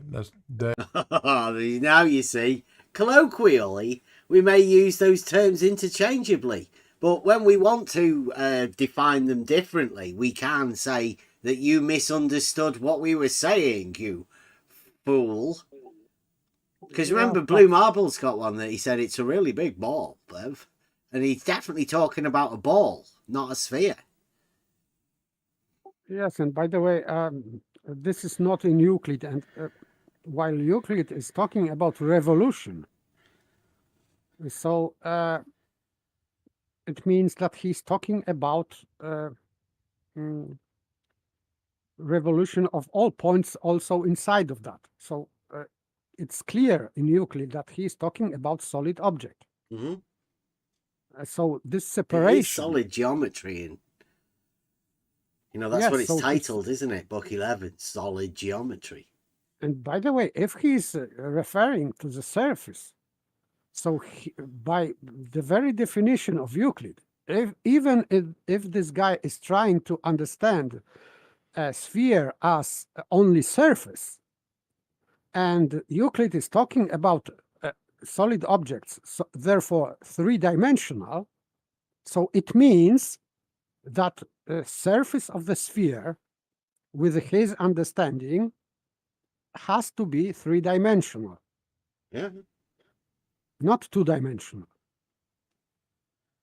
So I don't know why he is talking about two-dimensional surface of the sphere, while even in Euclid, even if he understands sphere as a surface, this is surface of solid object. And surface of the solid object, consider taking as a whole, is three-dimensional always. If you are talking about prism or cube, if you say surface of the cube, and you mean all 6 surfaces of the cube, and you can call it one surface, the whole, it is three-dimensional, not two-dimensional. So the same thing is with the sphere. Whatever he is meaning with that word sphere, it is always three-dimensional. I don't know why he's talking about two-dimensional sphere. Yeah. I think that's where some of the confusion comes from. Yeah. Colloquially, Yeah. we do tend to mix those up, but technically, to be very precise about it, the sphere is the surface. It is a boundary. It is that which separates the ball from all of the things outside the ball. Yeah. Yes, boundary of solid object is a surface. Yes, it is in Euclid, of course. It separates it from all of the things outside of it. Yeah. Yeah. You think of it like this: the leather of a basketball is the sphere. The air inside the basketball is the ball. Mm-hmm. Yeah. But the other thing that's kind of read the definition.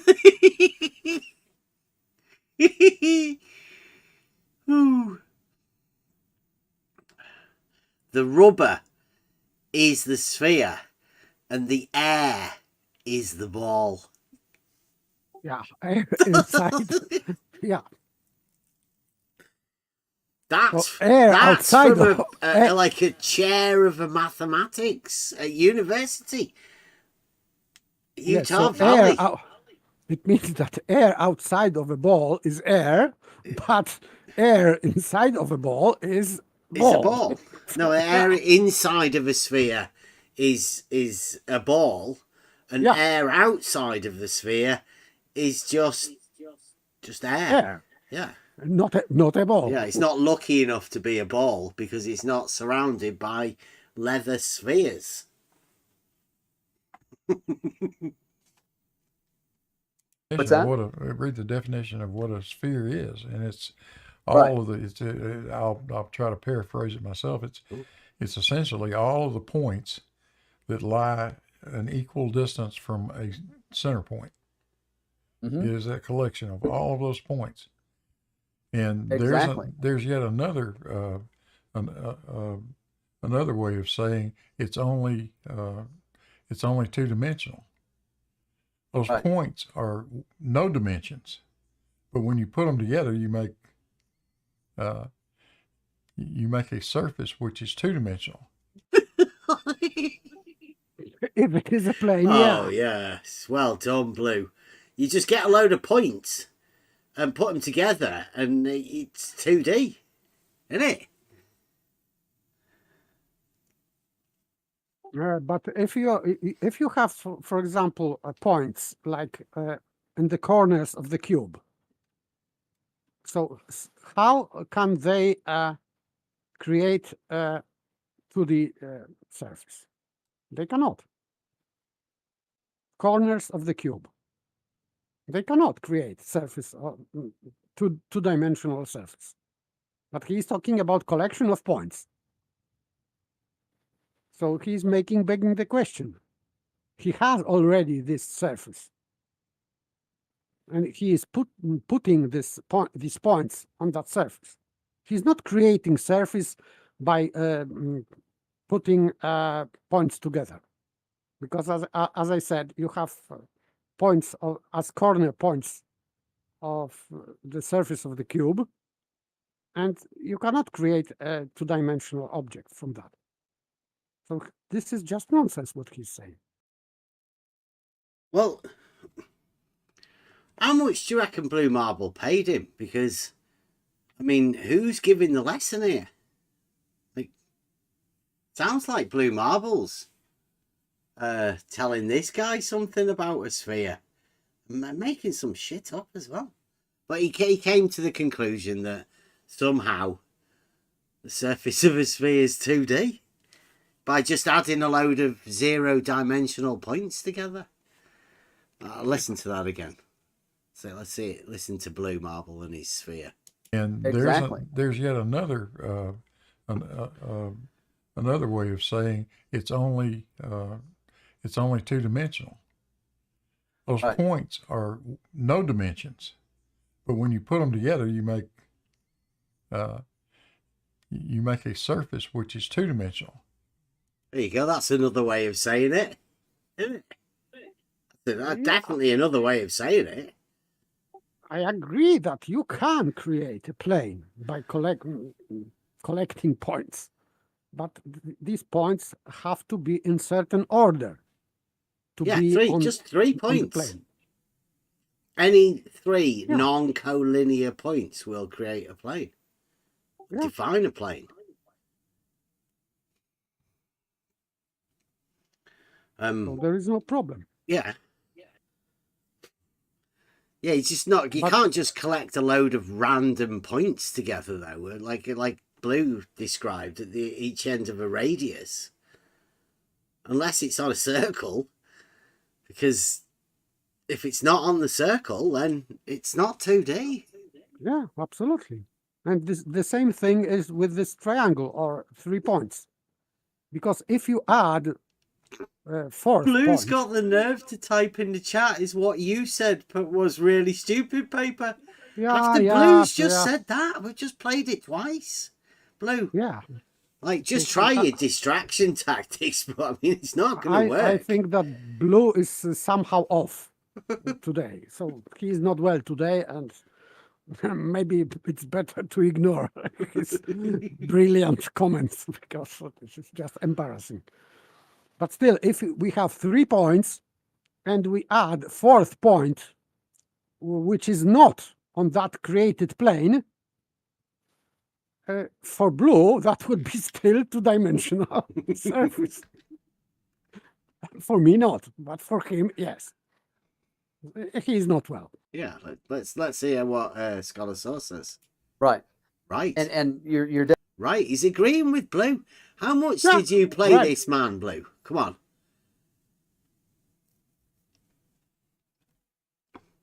definition there, the first one you gave is spot on too. Like you can see that that's talking about just the outside, because if it's just the points that are exactly a distance equal to the radius away from the center, none of the interior points satisfy that condition. So they're clearly not included when you're talking about the sphere. Clearly. Yeah. One of What about the other point at the other end of the radius? Is that included within it? Because that's at the center. So I would say that is included within it, because all of the points along the radius also come along with the radius. All of them. It's the weird thing about lines. The infinite amount of points all the way along the radius happen to come along with the radius as well. It doesn't disappear. one of the things too that he mentions here, which is kind of funny, like he says that, you know, the sphere is inside Euclidean space. That's fine. Like the fact that it's embedded or inside Euclidean space does not make the object itself Euclidean. Oh, this is very The this is, object. object within Euclidean space is not in Euclidean space. This is what this guy That's said. what he's just said, yeah. Yeah. He is not well. I think maybe he has a similar issue with something. I don't know, like Blue Marble Science today. I don't know, but he's just talking complete nonsense. Part of Euclidean space is not Euclidean space. Yeah, do you This want to is- hear that again? Because I mean, that Yeah, was yeah, that yeah. was such a good line. Euclidean space.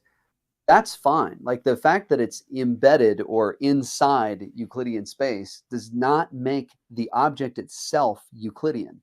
If you restrict to just that subset of the sphere, it does not satisfy Euclid's 5 postulates.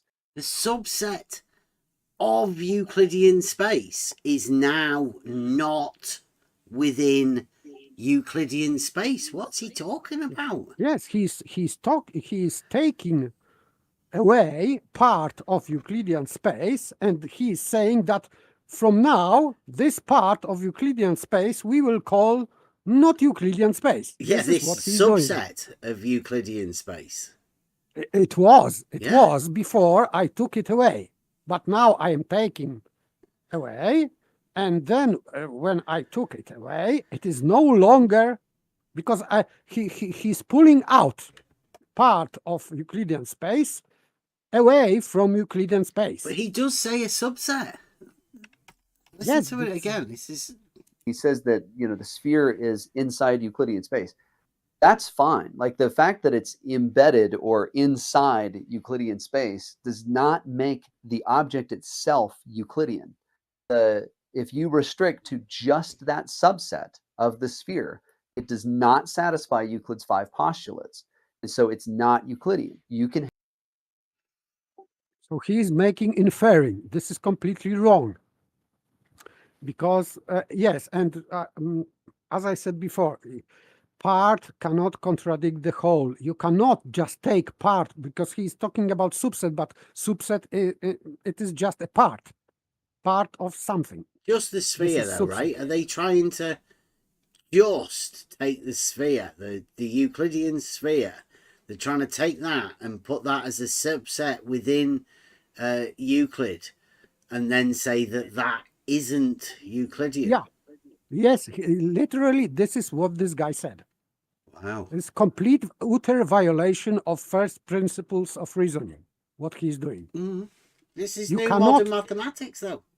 This is new modern mathematics. And I can explain why it is nonsense. Because if you are taking away part of something away, the whole from now is lacking this part. Yeah. Well, that becomes So the it- whole, doesn't it? The whole has just been decreased. Yes, it is not a whole anymore, because you are changing this whole into something else. So you are not only affecting this part, you are taking away, you are affecting the rest of that. So it means that if he's taking away the sphere from Euclidean space, so now we have new space, spherical space, and new Euclidean space without sphere, because old Euclidean space was with sphere. Yeah, And but new but- Euclidean but space a is sphere without. is literally all points at an equal distance along a radius, right? Yes, I with agree. one of the ends of the radius fixed. Now you could do Yes. that anywhere. So you Yeah. could then make a sphere at any point. Now is he saying that all of those points that you could make spheres can be removed from the whole of Euclidean space? Yes, this is yes. Well, This that is makes that implication- entirety of Euclidean space available for non-Euclidean spheres, doesn't it? Because you could literally just put a point anywhere and have a radius of any length from any point and construct Yes, a sphere. I didn't say that it makes sense. Yeah. What he's saying. Well, he's I'm just- basically saying the whole of reality that would be 3D and applying to Euclidean, you could imagine it being within a sphere and therefore not within Euclidean space. That does Which is strange things to impossible. the mind. Yeah, that's a nutsacking. Yes, it is impossible, because I was talking about the part and the whole, because general rule of part and the whole, that you cannot just take away part, because if you are taking away part of something, you are changing the whole also. So it is, from logical standpoint, it is impossible. It is impossible to take away part of Euclidean space, and you cannot say anymore that this Euclidean space is the same as it was. Not even if you Because imagine a sphere as being just the surface anywhere. Like, are you sure? Like, I'm pretty sure in the minds of certain university professors, chairs of the mathematics departments in certain universities, that they seem to be able to just they remove think, a part of Euclidean 3 space and subset it off into not Euclidean. it is impossible. It is completely impossible, mission impossible. You cannot do that. He thinks that he's saying that he is doing that. He is doing this in his mind, but he is completely illogical. This is completely illogical operation. That's how you make a globe, though, right? Yeah. The mind globe is in this area where he's subsetted it off.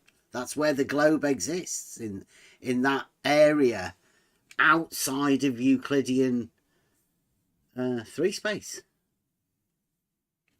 The subset area.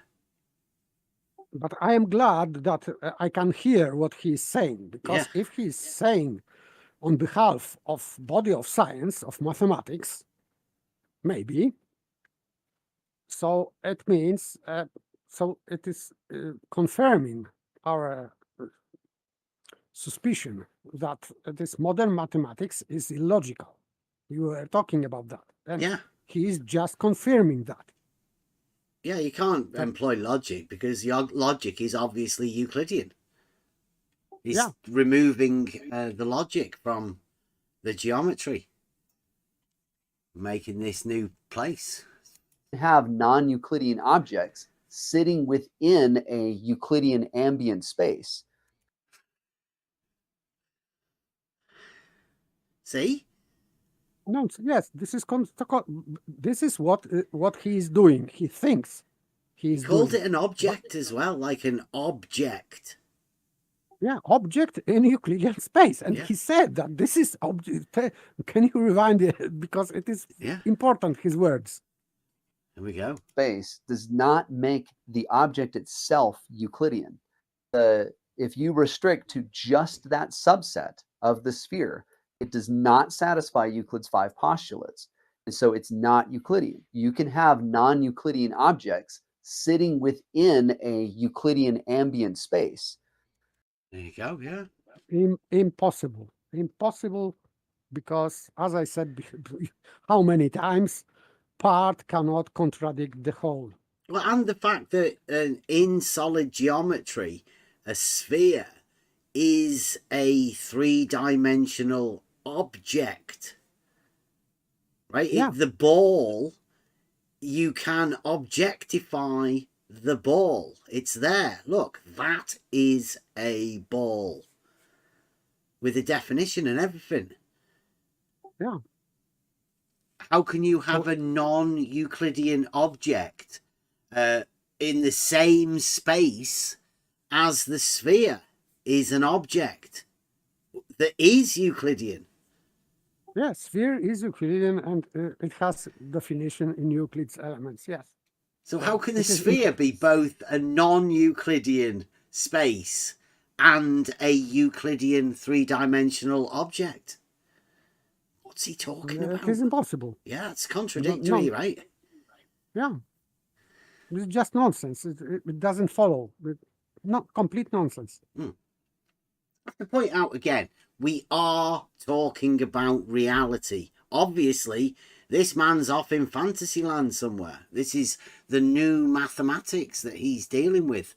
We're not. And the problems people might have associating with mathematics is trying to understand why this man is trying to apply something that's obviously not reality to things that are in reality. That's main reason I think people think mathematicians are stuck up or whatever, because this guy appears to be in a world of his own. talking about objects within reality that everybody understands. Trying to use fancy words for something, but I mean, it's pretty obvious. A sphere is a sphere, and how does it become a non-sphere? It can't be. It can't be both a sphere and a non-sphere. That would be a contradiction, and the law of contradiction state the thing cannot be what it is and what it is not simultaneously. That would be a sphere and a non-sphere. Yes, Because exactly. Yes. you know, the ambient space is including all the stuff around that subset too, not just the subset. You restrict to just the subset, that's a totally different discussion. What? No, you're talking about the sphere, not the entire space. But I mean, it doesn't mean any difference because it exists within the space. It's just taking Yes, up a portion of that space. He is just repeating himself, but and he's saying that it is subset. Yeah, So, it would be easy to show, right? Here's a space. Imagine space. Just it's space. Now, put a ball into that space. Hold it up with your hand. Right now, does that space become not Euclidean because of the presence of the ball? Of course not. No. How could it And possibly be? And by the way, he's making, and not only him, he's making, this is a fallacy called special pleading fallacy, because he is saying that in his subset of the space, Euclidean space, we have subset of Euclidean space called spherical space or whatever, and in this subset of Euclidean space called spherical space, we have different laws of geometry. This is a perfect example of special pleading fallacy. This guy is doing that. This is special pleading fallacy, formal logic fallacy, error, wrong, illogical, nonsense, Mr. Professor. Would that mean like footballers? I mean, talking about the UK, you call it soccer. But footballers, would they be manipulating non-Euclidean space better than anybody else by kicking a football around? Perhaps, perhaps. Like, because they would be maneuvering in Euclidean space, right? But every time they were to make contact with the ball, that would be non-Euclidean space whenever they would be just maneuvering the non-Euclidean space around the pitch, wouldn't they? Yes, how great thing they are doing. I bet they never knew how they were mathematicians maneuvering space around. It's quite good. I like it. It's a future. You could get people into maths with that sort of stuff, couldn't you? Yep. Welcome everybody. If you're just joining us, we're going over a video of a guy's called Scholar Source, and the angle sum of a triangle is not capital letters 180 degrees question mark. So Scholar He's Sauce, attempting please to like answer and that. subscribe. I'd say he's already fallen into stolen concept sort of realms quite a few times. A triangle on that curved space, we have to build it out of lines that are on that space. Now, if you watch my previous mathematical misconceptions video, you'll know that the lines on a sphere are actually the great circles. Right, so the lines on a sphere are great circles. Now, luckily, we've all been within this, talking about this for quite a long time, the understanding of how this works. But we watched the Veritasium video the other day, and in that Veritasium video, what this guy said was that in spherical geometry space, a point becomes 2 points, antipodal. A line becomes a circle, like he's just said, a great circle, because given it extravagant names seems to do something else. It's just a circle. Yeah, a great circle, of course, is Oh, it says it's called a great circle because it's the largest circle you can draw on a spherical surface. Do you know who named it that, Bev?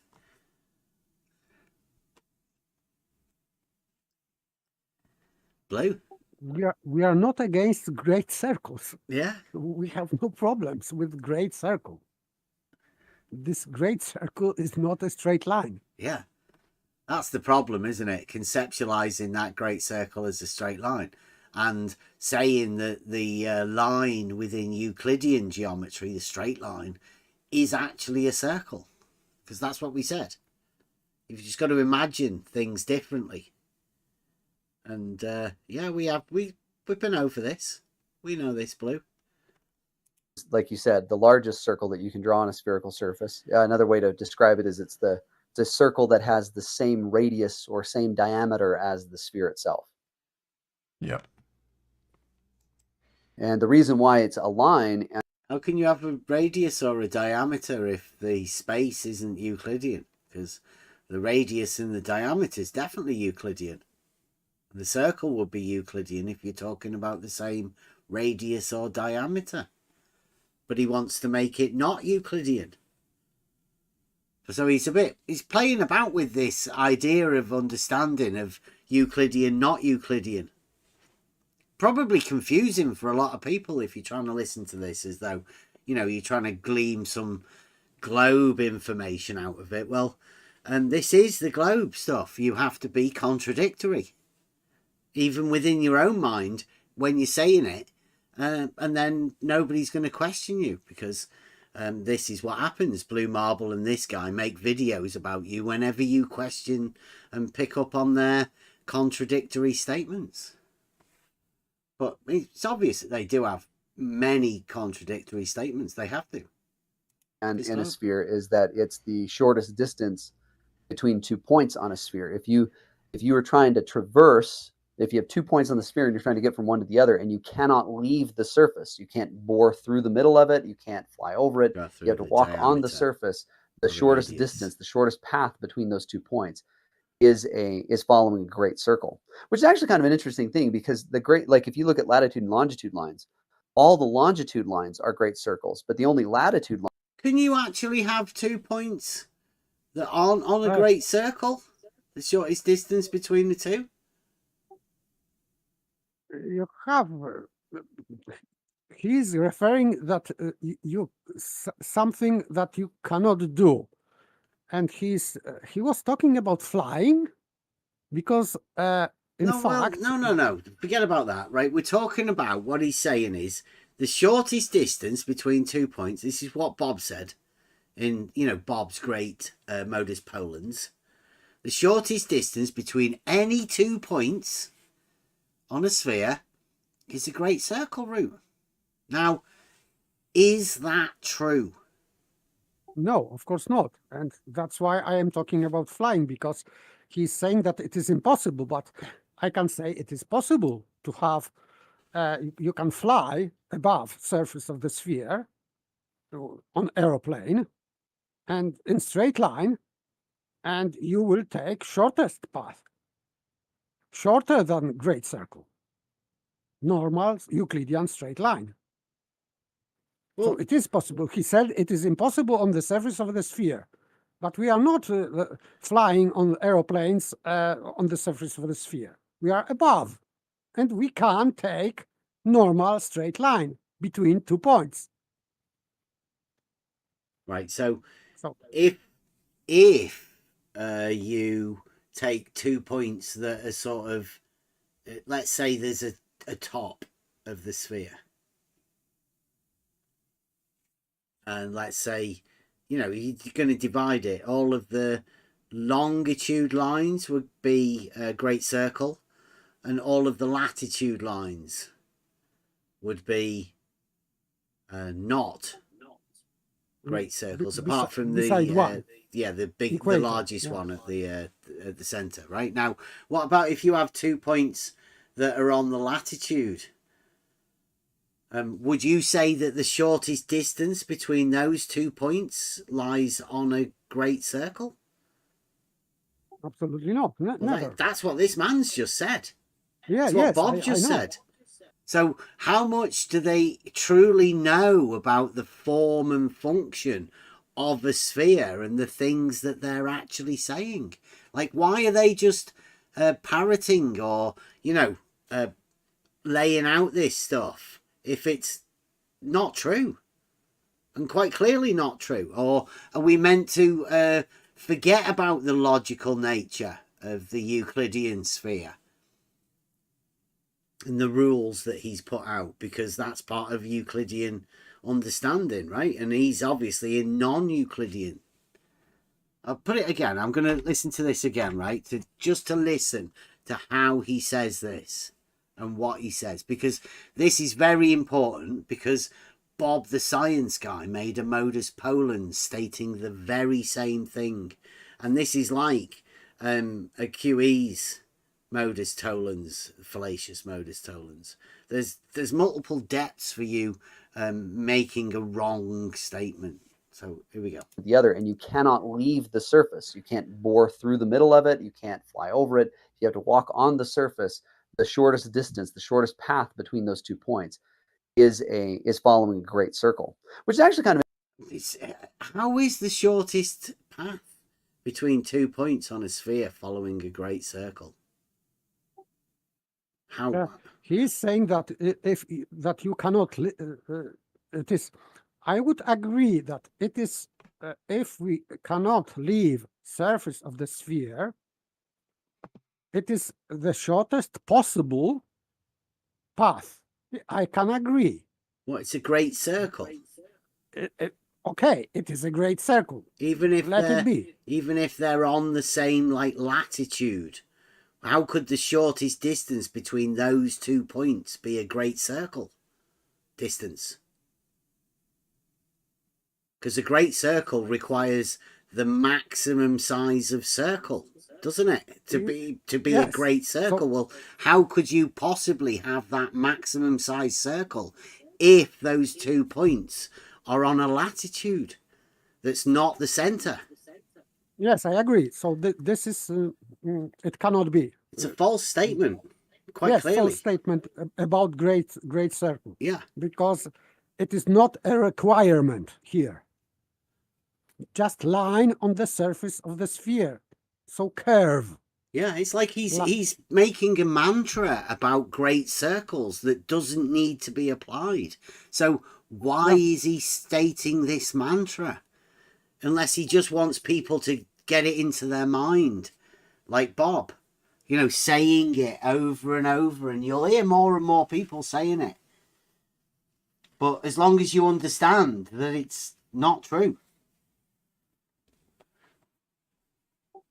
Yeah, I agree. This is not true. It is. You can have great circle, but Not necessarily the shortest Not distance necessarily, between yeah. 2 points on a sphere. And that's like in reality. You can prove that in reality.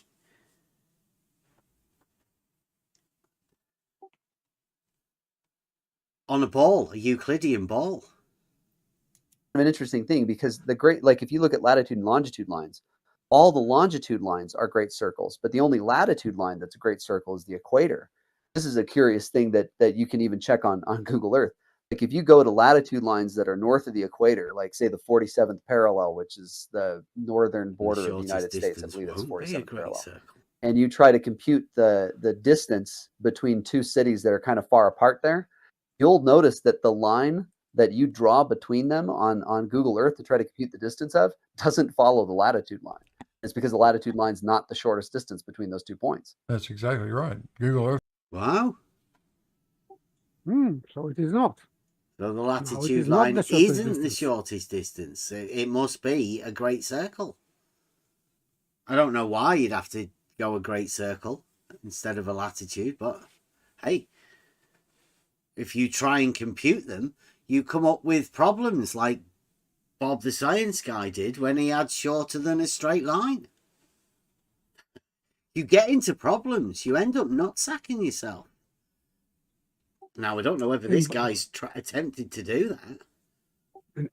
By the way, according to his logic, this latitude line, which is not equator, so it is not great circle,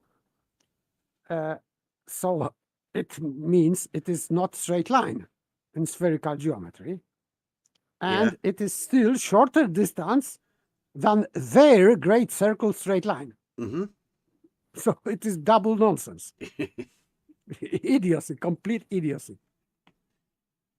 To get into problems, all sorts of problems, that they've developed these problems on their own accord, just talking about these things. It's really clever how they do it. Earth draws great circle routes, Yeah. or great circle segments. So try to do that on Google, any place you pick on Google Earth except the equator. Try to make try to draw a line that follows a latitude line. You cannot. It will not. Yeah.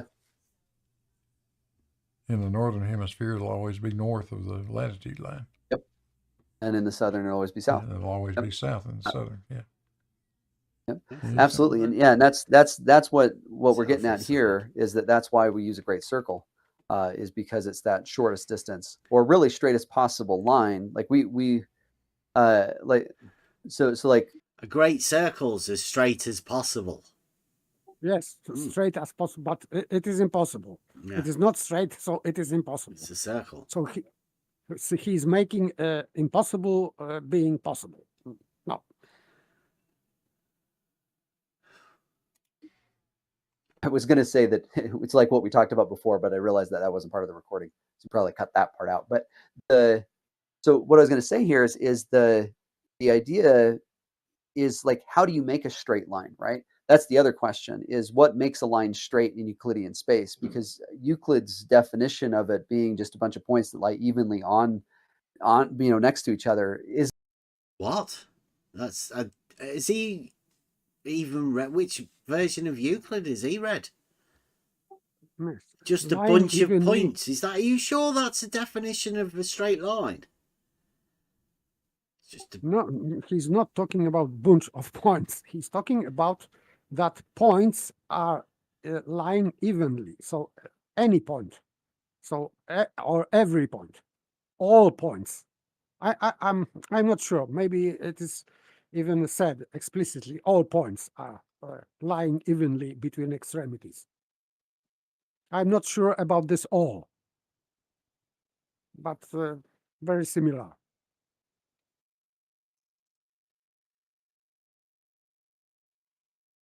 Bunch of points. Okay. yeah. isn't very precise. Like, it's hard to explain what that is. So, like, ask yourself, what makes a so line straight? Sorry, so this is just dishonesty, because he is giving his own strange version of the definition, and then he is putting this on Euclid, that this is not good definition. This is not Euclid definition. Yeah. So he's first misrepresenting Euclid's and then definition, saying it's really bad. and then saying that this is bad definition. Yeah. So therefore, Euclid gives us bad definition. This is just dishonesty. Yeah. Sorry. Yeah, I would go over that again, because this is the mathematical, the chair of the mathematical of Utah State University. Let's hear him again. The idea is, like, how do you make a straight line, right? That's the other question, is what makes a line straight in Euclidean space? Because Euclid's definition of it being just a bunch of points that lie evenly on next to each other isn't very. Bunch of points that lie evenly next to each other. No, That's completely nothing not- to do with yeah. not his definition. Yes. Not Euclid. I've never read that in. I've got a few different copies of Euclid, and I've never read that definition. So it Ever. is definitely not Euclidean definition of straight line. Maybe it is his own definition. Or maybe this is his understanding of Euclid definition. I don't know. Yeah, this is But a still, broken it is- mind. Dealing is with not straight. Euclidean This is definition. what happens Yes, but, when you nuts at yourself. but still it is complete dishonesty. Complete dishonesty. Because he is putting burden of being wrong on Euclid, because he said this is Euclid's definition, and therefore it is wrong definition. This is just bad. Very precise. Like, it's hard to explain what that is. So, like, ask yourself, what makes a line straight? If you had to describe it for someone, how would you describe a straight line? And it's actually kind of challenging to come up with a definition that doesn't like depend on straightness.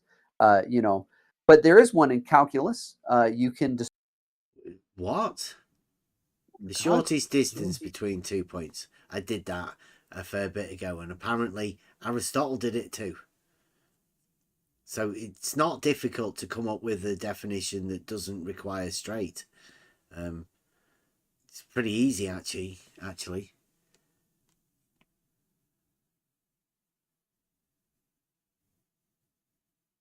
Is he sure that he's done research into Euclid? I'm beginning to think this could be a case of flat Earth math like stuff. If I could chime in for a second, so Yeah. I've been listening for quite a while now. So I would say whatever. To the toilet quickly. Yeah, Yeah, well, please. sure. I would say whatever this particular person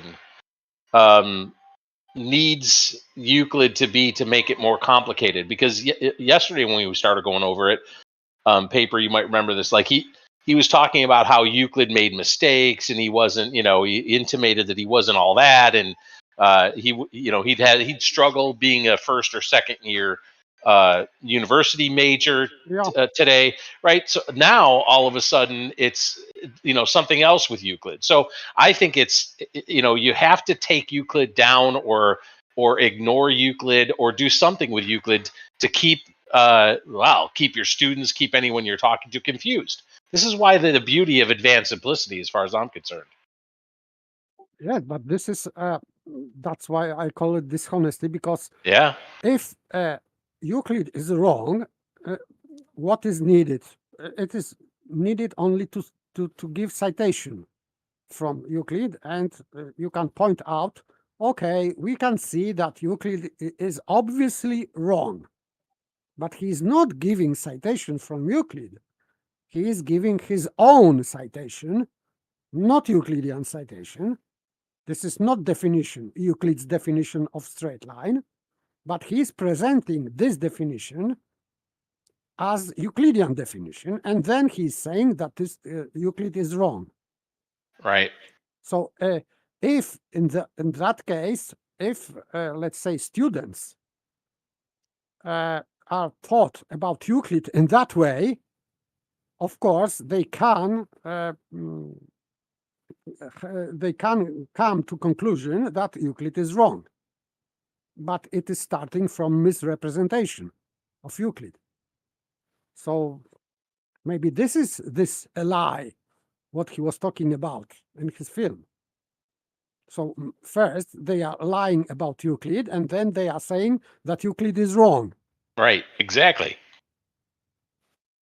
It is amazing though, right? I mean, this happens all the time in this particular arena. I'm like Bev. Like, did Bev have to pay this guy? Is this guy within this arena, or is this what math majors at universities in America actually think? It's really strange to me, right? For me, he's talking exactly the same as flat Earth math. Yeah. Yeah, this isn't He's just talking a about maths major. This is the chair of the mathematics department. Right. Yep. And he said yesterday this is hidden. Initially, when they teach geometry, they teach a certain thing, and then later they reveal something else. That it's a kind of a hidden thing. Hidden nonsense, I would say. Yeah. Yeah. Yeah, but how they can do that to an adult? Because once you go to university, you know, I mean, I know your mind's still young within it, but you are classed as an adult, aren't you? Yeah. And yeah, I mean, this is what people do. Imagine if somebody like Flat Earth Maths taught you, and then you go to go to learn all of this sort of stuff. I'm glad I did mess about at the back of the class. Yeah. And didn't pay much attention to it. Which, yeah. Well, I think some people have a natural affinity to keep themselves away from nonsense. And if your mathematics teacher is more inclined to this non-Euclidean type new modern mathematics, then you can understand it being a load of nonsense, because most of the stuff I'm hearing from this guy in Blue Marble just doesn't make any sense. It's nonsense. But if you associate that with mathematics, then you're going to think mathematics is nonsense and you just don't understand it. But if you have a good mathematics teacher that teaches you mathematics from the basics and the first principles, then it becomes a lot clearer. What you're describing happens all the time, and I don't know if that's because these math chairs or math majors or whatever in these universities, like this guy, or even flat Earth math out there, like, are they making it complicated on purpose? You think to keep people confused? Is it part of some scheme or something? Or do they in their minds think it's that confusing? Some maths teachers do want to inspire people to get them to join mathematics. I agree. I've had a couple of them in my lifetime. Yeah, there's a brilliant guy on Twitter that I'm following. And he's passionate about mathematics. You can see it, and he does with geometry, and he expresses it all, and he's got the joy of it. And that to me is more understandable. But this guy seems to be putting up barriers and saying things change from what you know, and that teachers have lied to you. And this seems like a deceptive mathematics rather than, the natural finding of knowledge that you can do within Euclid. It's just deceitful. And you'd think because he's a chair of the mathematics department, he would want to draw people in. And we are simple folk, right? We are the most simplest folk, and we try and do the most simple stuff because I think when people come into this, they don't have an understanding of mathematics that they can relate to. And I'm pretty sure that most of us within this have found a deeper understanding of mathematics through the logic. And also through these people speaking nonsense. So it's a double-edged sword. If you'd never heard of these people speaking these ridiculous things, then you'd never have had to find out why they are ridiculous. And form the proofs to prove that, the statement was nonsense.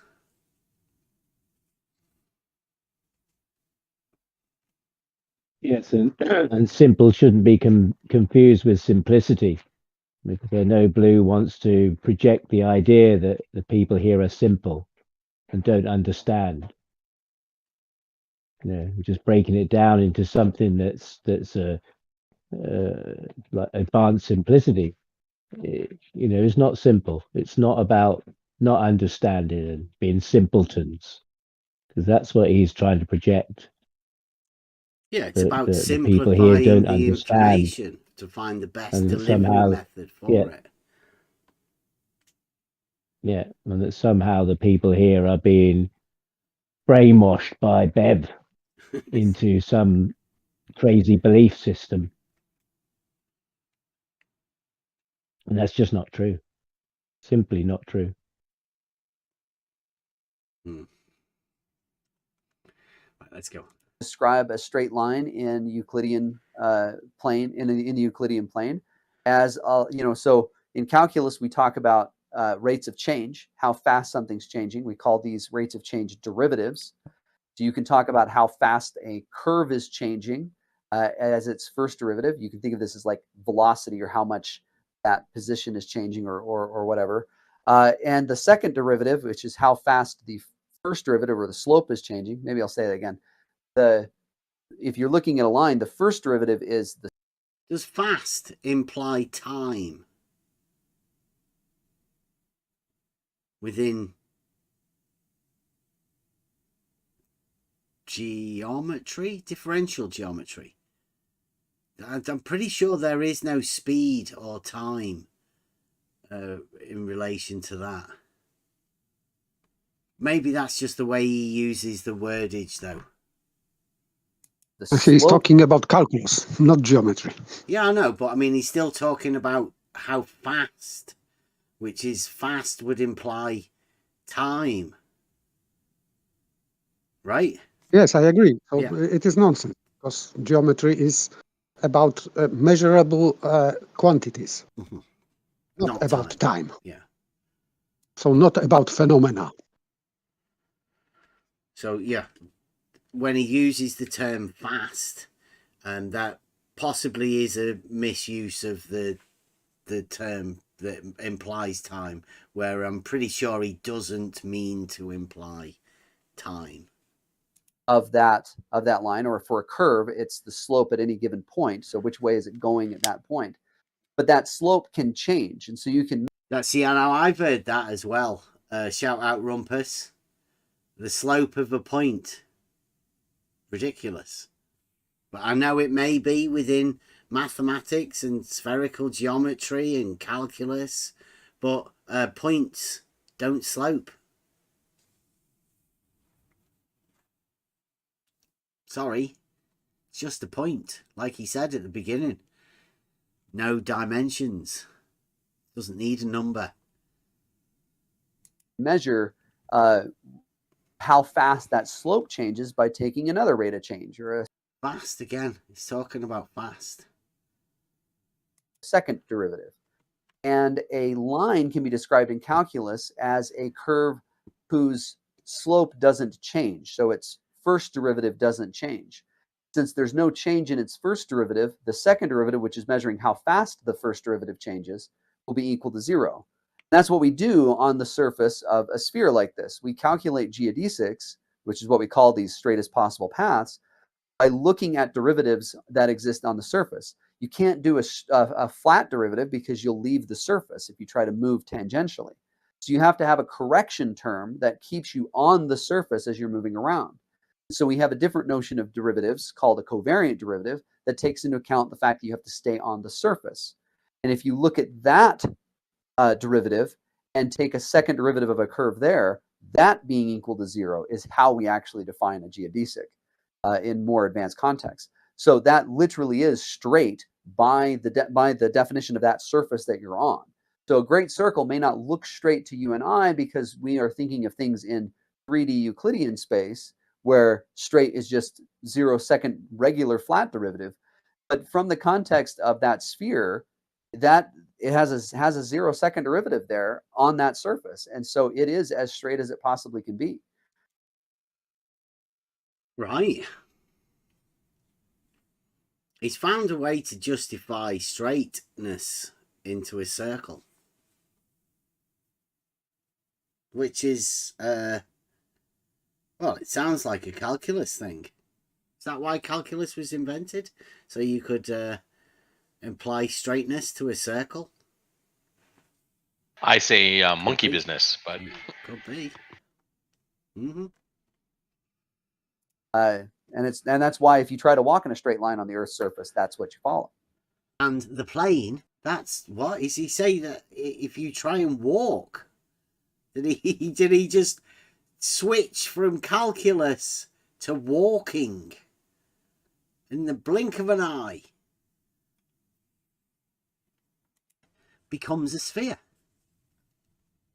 So if you can imagine you're conceptualizing a plane as a sphere, then good luck to you. But I'd say don't even bother. It's a sphere. It's a Euclidean ball. Don't try and imagine that the geometry is any different on the surface. The surface is literally where they perform the mathematics of spherical trigonometry. So that was just wrong. Yeah. Well, that was just wrong. Blue for speaking up. And by the way, this guy is again, he's confirming that this is a special pleading fallacy, because he was talking about surface of the sphere, and now on the surface of the sphere, this great circle becomes a straight line, is straight, and of course it does not apply in Euclidean space. But at the same time, it is subset of Euclidean space. This is a classical example of special pleading fallacy. It is just impossible. Sphere is the Euclidean sphere, and imagining it as something else, just folly, really. But I mean, here we go. This is what happens. Yeah, Everything he just said was wrong. Yeah, I think he's just basically. Everything I just said was wrong. Let's go back over it just to hear exactly what I said. It's a Euclidean ball. Don't try and imagine that the geometry is any different on the surface. The surface is literally where they perform the mathematics of spherical trigonometry. That was just wrong. Yeah, Everything he just said was wrong. Yeah, Everything. I think he's just basically. Everything I just said was wrong, apparently. And that's about a sphere being a Euclidean shape and where the mathematics of spherical trigonometry takes place. Just wrong. Yes, wrong. Wow. So how can he prove that? Yeah. It just states it's wrong. See whether Scholar Source goes along with it. I didn't see the Veritasium video, but just given what he's talking about, I think they were quoting him that a line becomes a circle and the plane becomes a sphere. I think it's just a simplistic way that Veritasium was trying to describe the differences of how you would talk about that geometry. That the plane is just a collection of all the points that you're considering. In this case, this collection of all points that you're considering would be the sphere. That's what he was kind of getting at. Whoa. A plane is just all the points that you're considering. And this time, all of the points that you're considering is the sphere. But it is another nonsensical statement, because what about these points that are inside of the sphere? Because he said all points. This is categorical statement. So all points with the sphere and within the sphere, they are also plane. This guy is just insane. New modern mathematics. If he'd come over and have a chat with us, we might be able to learn something, but it's hard to tell, isn't it? Blue Marble's got him on under an exclusive contract. Yeah, probably. Yep, probably. When you talk about trying to draw a triangle on a sphere, you're talking about trying to draw a triangle where the sides are great circles. These are the straightest possible paths that you could draw. In fact, if you tried to draw a straight line triangle on the surface of the Earth, you'd actually draw a great circle triangle. The angle sum on that kind of triangle, it's not 100. So what he's showing there, right, is the angles will be measured between the planes cut internally through those circles cast, right? Because the circle makes a plane and the angles can be measured between the planes of the circles that he's imagining. Now, for some reason, he imagines that's not Euclidean. Well, it is. It's an angle as described within Euclidean geometry through three planes described perfectly within Euclidean geometry. Yes, and Was that you then, or is that you now? Then. All right. Okay. These three. So here, they actually do say something correct here. Oh, we do say something correct? Really? And by the way, he made a mistake when he was talking about spherical triangle, because he said that spherical triangle is intersection of three great circles. So if we have longitude lines, let's say, two longitude lines, and the third is latitude, but not at equator, this is not straight line. This is not great circle. But still, they will call it a spherical triangle, right? Mm-hmm. Yeah, because the shortest So- distance between 2 points has been set up as always being a great circle. Yes, so it is impossible. Well, to they have- no, they've defined it as being, so you're just the great circle shifts. It might be a longitude line, but the shortest distance is defined as being a great circle. So the shortest distance between those 2 points is going to be a great circle. That's in within spherical geometry, right? It may sound contradictory, right? But you're going to have to go with it. Just forget about you noticing there being a contradiction. This is spherical geometry. I think we all see that contradiction, but just got to allow it. Otherwise, we'll never get through this. I mean,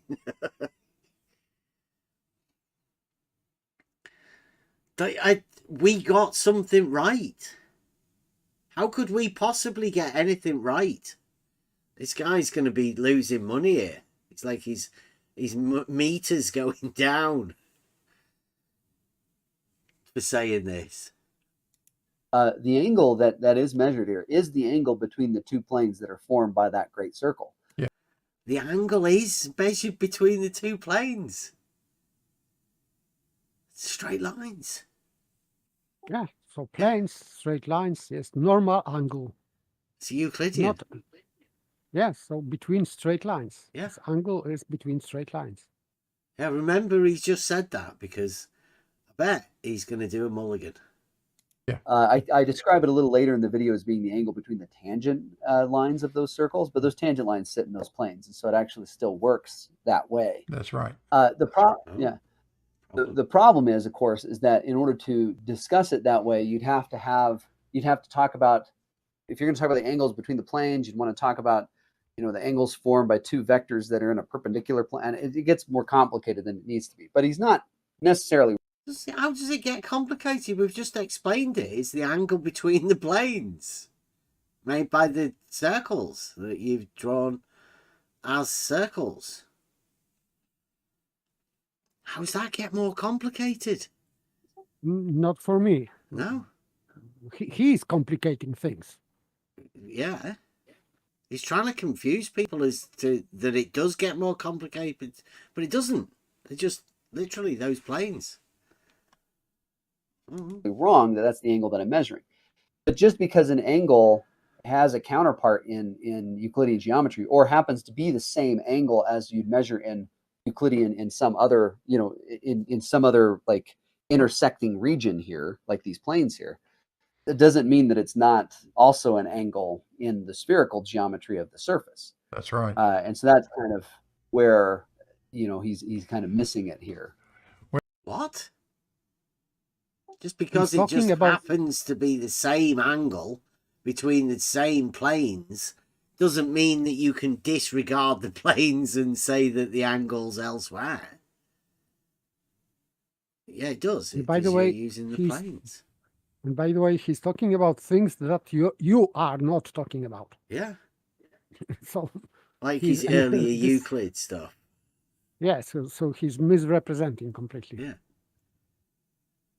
Right. Well, he's I thought about that too when I listened to him, and you're right. He listens to us. He is correct.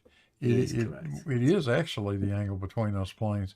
But I would point something else out to Bill. Oh, Make those three planes orthogonal to each other, and you will have three 90-degree angles.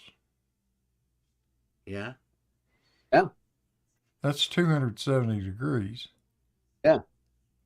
That On would the be, surface that would be 270 degrees on that surface, on that triangle that you've drawn.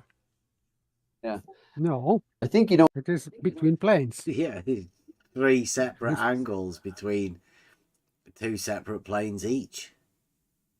Yes, he thinks that these lines, curvy lines, which are depicting angles, and he's talking about angles between planes, he thinks, blue marble science thinks that these are angles on the surface of the sphere. No, they are not. These are angles, internal angles inside of the sphere between planes, not on the surface of the sphere. He can mentally put them there, though, right? Like, but this is one of those great things, right? Okay, let's go with that. 270 degrees, right? Now, imagine 540 degrees. How would you do that?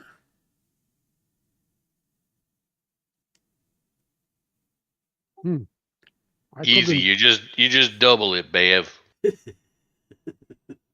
540. How do you do that?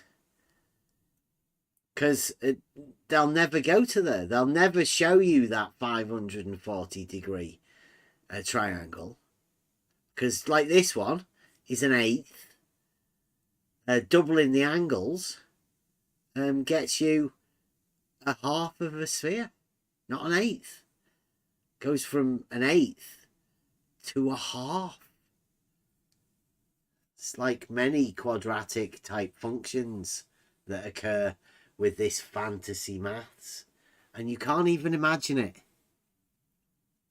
I've never really spoken about anybody about this. Look it up.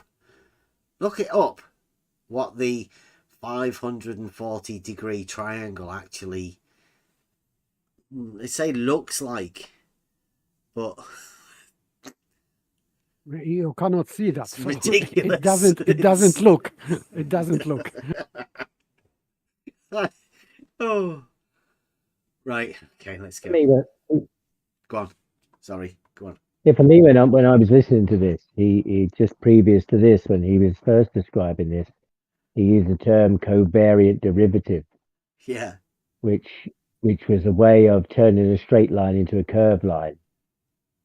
And that was the term. And I thought at the time, and I wrote it down so I had to quickly go look and remind myself of what he said. Because for me, it was like the Lorentz transformation. Yeah. You know, the Einstein thing that when they tried to measure the light, he said that in the reference frame, actually the arms of the instrument shrunk. Yeah. In space. But because you're in the same reference frame, so does your ruler, and you can't measure it. And it's like this trick. It says they did shrink. You can't measure it, but believe us. And that for me was the covariant derivative, with the Lorentz transformation of this. Yeah. This trick. That's where I saw it was, the card was slipped and the sleight of hand went on. Smoke and mirrors. For me, that. Yes. Yeah. Yeah, it's just words, isn't it? But it sounds fancy, and it's along with that mathematics that's like sounds like nonsense. Because now he slips to this image, and he's trying to justify this image as being real. Yeah. Just through a couple of words that somehow qualified something he said, and now this is real. This triangle with three curved sides is now he's presenting this as real. You can't see it, but we promise you it's there.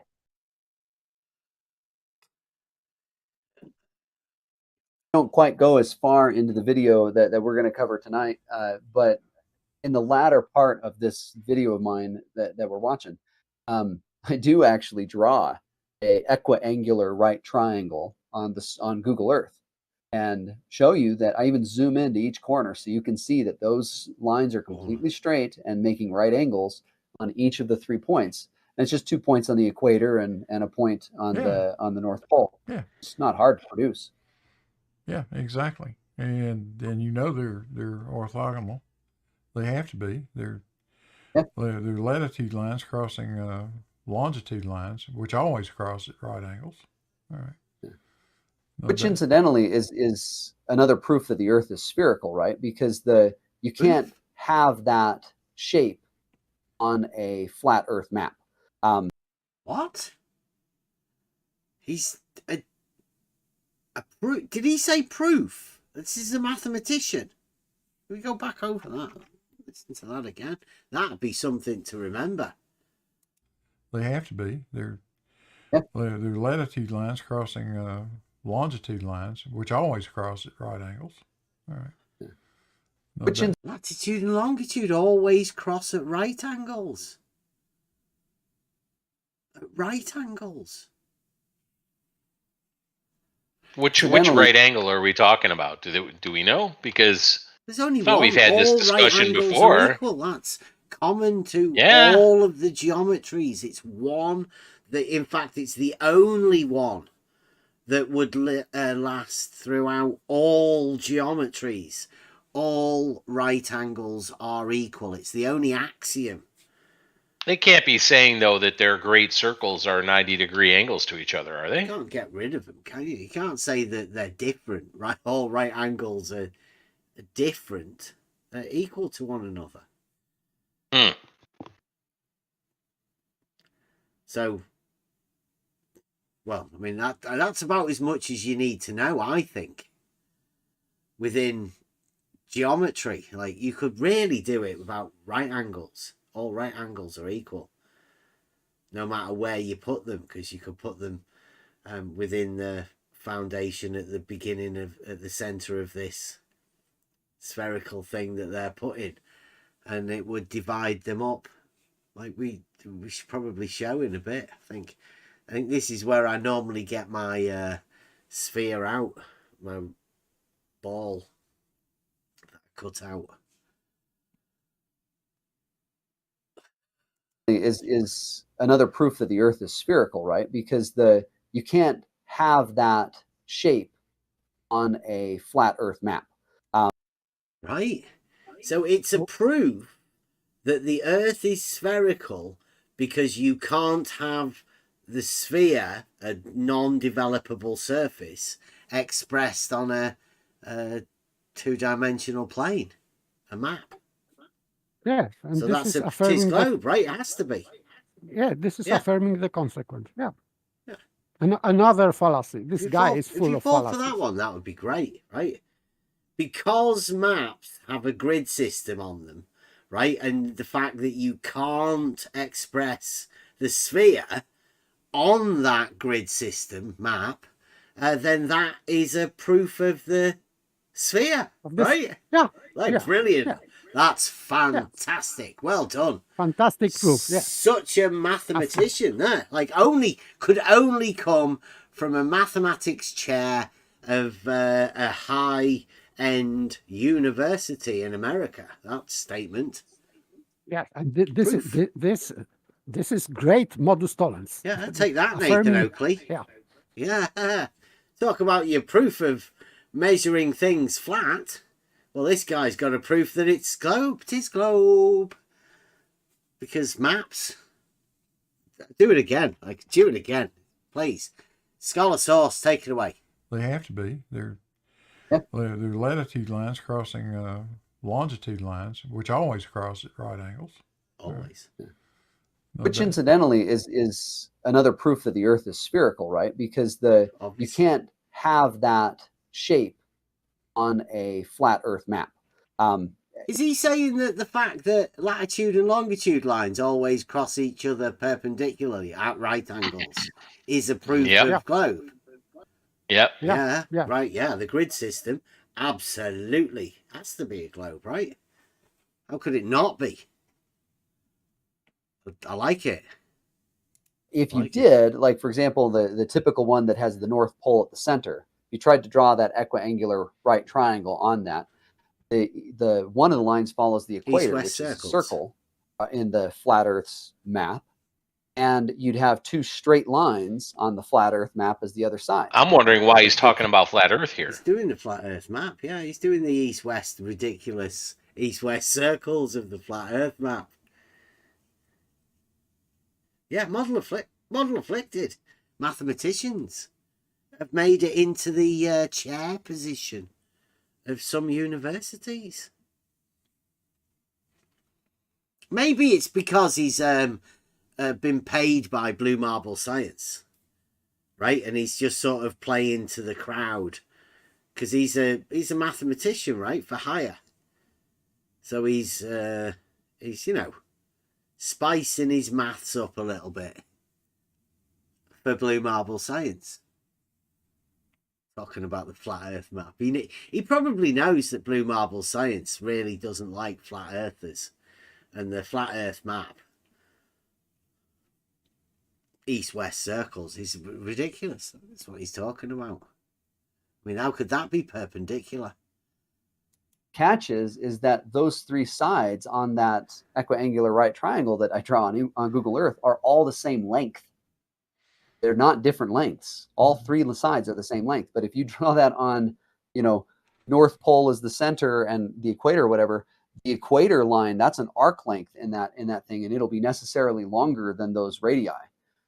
So yeah, like you can't draw this triangle on the surface, on a flat surface. The only way you can get that triangle is on a sphere. Wow. Only way you can get what triangle? The not triangle. The spherical triangle. Yeah. Well, there's a good statement from a mathematician. The only way you can get a spherical triangle is by drawing 3 lines on a ball. Yes, and because you cannot do that on flat Earth map, it means, of course, you cannot draw a spherical triangle on a plane. Yeah, yes, that's right. And for him, it is proof that the Earth is a sphere. Yeah. Yeah, Yep. it's complete nonsense. Makes sense. Madman. Yeah. 'Tis globe, like we've always said. I mean, it has to be, really. There's no other way around it. Even if mathematics has to be bent. But even if you have to bend your triangles a bit in your mind, then you can get away with it. But they are perpendicular, like Blue Marble says. They are definitely always perpendicular. That is the only way. You're right. 3 lines Yep. have nothing to do with this spherical triangle. So he is drawing these angles, but these angles are describing 3 planes, not 3 lines. Well, it's describing 3 planes, but those 3 planes intersect with the sphere in circles. So yeah, if you ignore everything besides the intersection, you're just talking about circles. Oh, did you see what I said there? So why he is ignoring? The He's circles admitting are that. defining 3 geodesics paper. You clearly know less than Bev, as impossible as that might seem. I don't know why he capitalizes loads of... He forgot might. It just looks weird. Something. It's like I he's know got some that- sort of code going. Maybe in German, because in German many words are in capital because nouns are in capital always. So I don't know. Yeah. But word clearly is not a noun. I don't know. No. Yeah. But still, this guy is admitting that, yes, these angles are between planes. Yeah, he did just say that at the beginning. They are angles between planes. He praised us at getting that correct. I mean, I don't know why we needed praise. It's pretty obvious that the circles are on planes and they would intersect. Yes, but planes, I Blue mean. Marble Science thinks that these angles are on the surface of the sphere and they are describing angles between these lines. Yeah. They are not. They are not. Well, Blue Marble Science is the other wrong. guy's going to have to change now because he's going to have to agree with Blue because Blue said it. Blue's paying him. He's going to have to agree with Blue. Easy. Yeah, if you ignore everything besides the intersection, you're just talking about circles. Yeah, you can't have an angle between a curved line and a curved line. Yeah. But it is, Well, yeah, you can have an angle between a curved line and a curved line, Bill. Sorry. Whoa. There you go. Let's see how sorry. well the mathematician comes up with this. Is he going to defend Blue? I think he might have to. His globe, after all. He's being paid by Blue. Let's see. Yeah, we define that using tangent lines. It's not complicated. Oh, Tangent lines. sort of a semi. Did he like sort of let him think that he's agreeing with him by saying yes, and then said tangent lines? Because he did say the tangent lines are within the plane earlier, didn't he? Yeah, so it is outside of this. All he's doing, right, is he's taking a square, isn't he?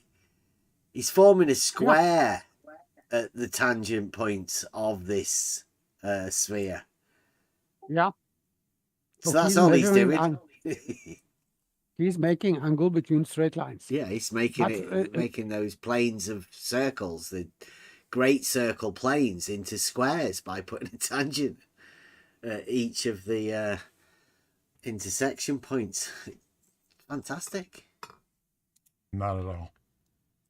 If you were to do this with a ball, a sponge ball, let's say, you could easily see that the piece that you end up with has straight sides.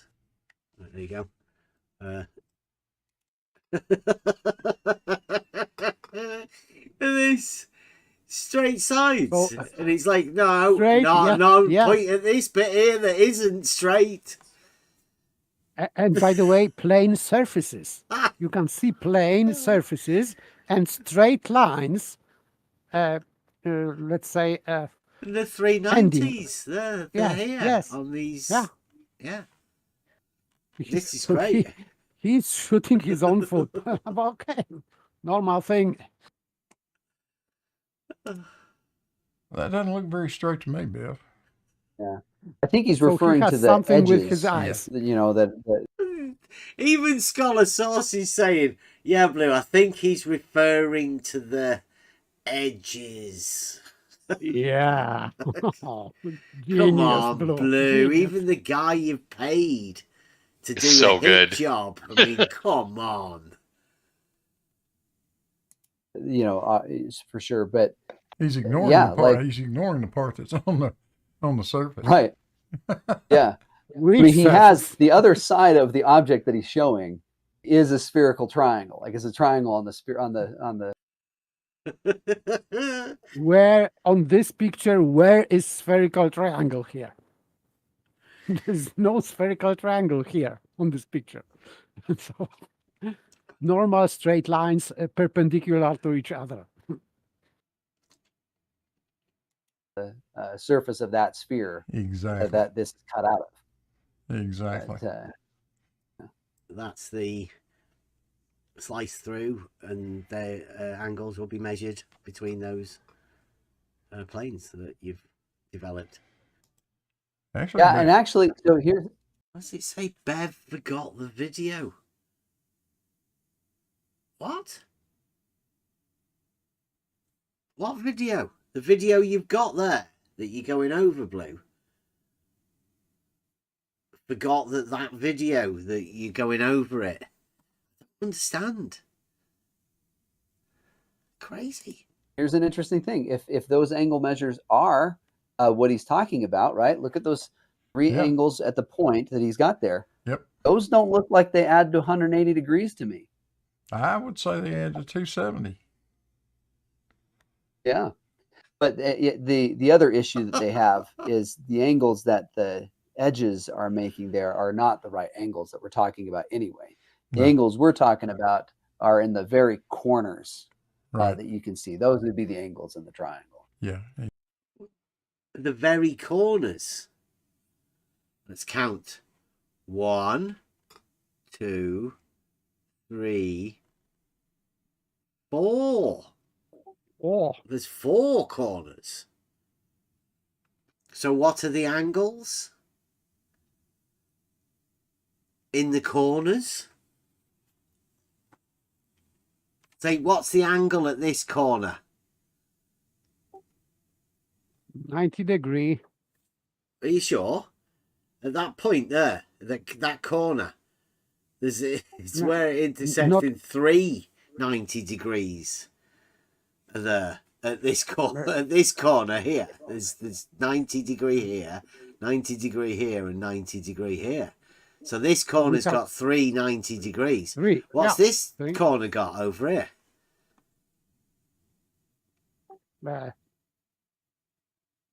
And this corner, and this corner. Like, what are those angles? Because if that's what you were doing, we're adding up the angles at the corners.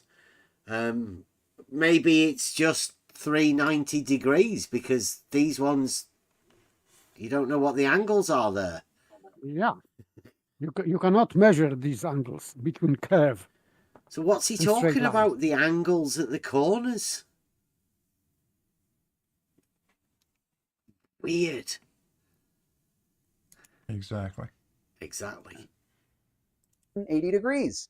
In fact, it's even worse. It's not always the same sum. So to get at this idea, let's talk about how we could figure out. It gets worse. In fact, it's even worse. It's not always the same sum. So to get at this. It's not always the same sum. What? It's not. He's saying that the sum is bigger than 180 degree, but not the same. So, for example, 200 or more. Yeah, maybe like 3,000. Well, so pause it there. Yeah, the 3,000 is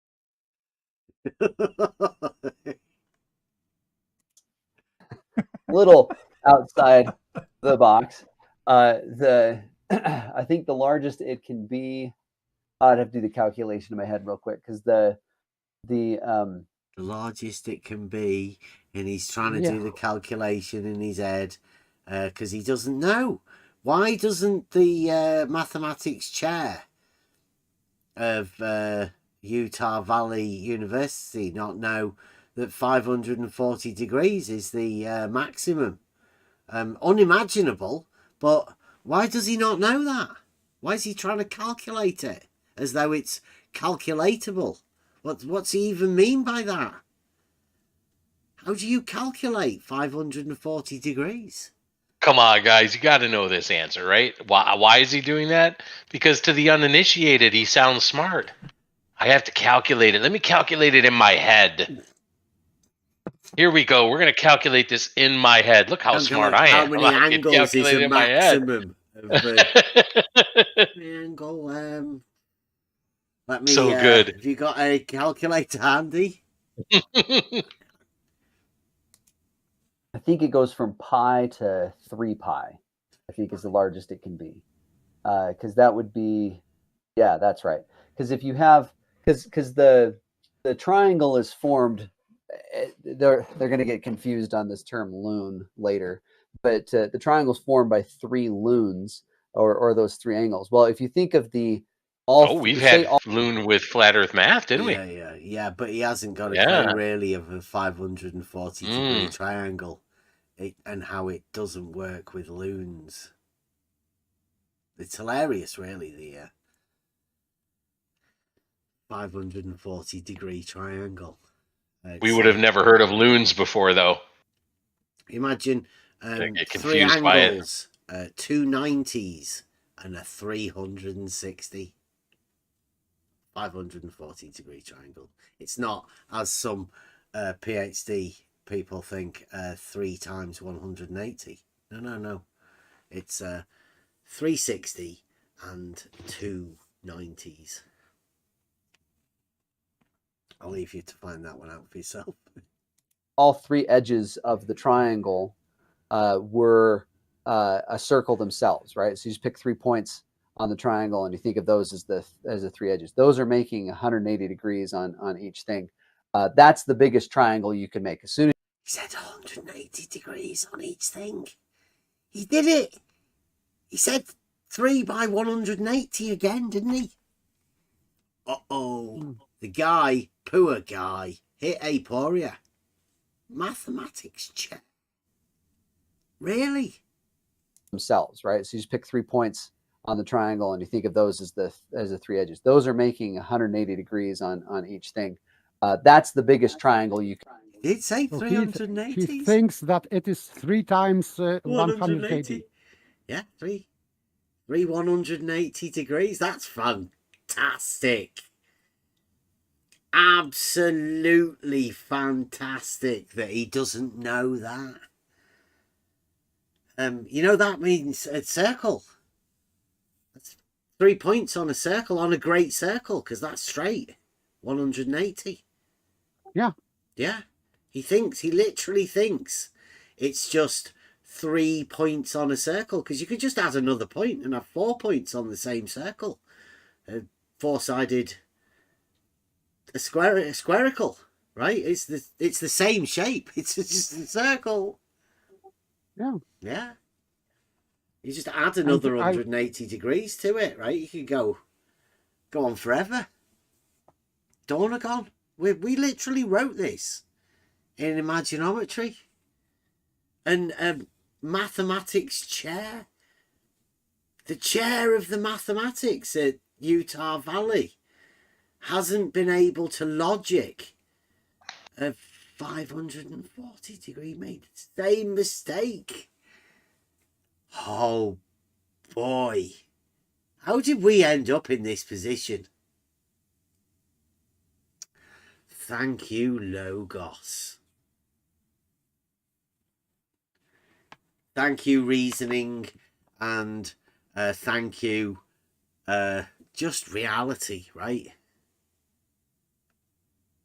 They're not that. Embrace it. I want to hear this again. You can hear you can hear him stumbling about in aporia, and this is the only way he could calculate it. 3 times pi. A circle themselves, right? So you just pick 3 points on the triangle, and you think of those as the 3 edges. Those are making 180 degrees on each thing. That's the biggest triangle you can make. Times pi. Everybody does that, right? 540 divided by 3. Tut, tut, tut. Mathematical chair.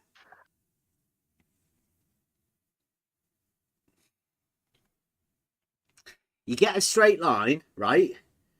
And then you do an angle of 180 degrees. And then you do your other straight line. And then another angle of 180 degrees. Oh, of course. You are just assigning points on the straight line, because it is straight line for them, and then you are making a geometrical figure. Straight line. Yeah, straight line figure. Yeah, we got it. It's a Dornagon, the only conceptual made up entirely of straight lines. The only one you'll ever need. Everything can be described as this globe. As soon as you tried to make it bigger than that, you'd end up having a triangle on the other side, kind of thing.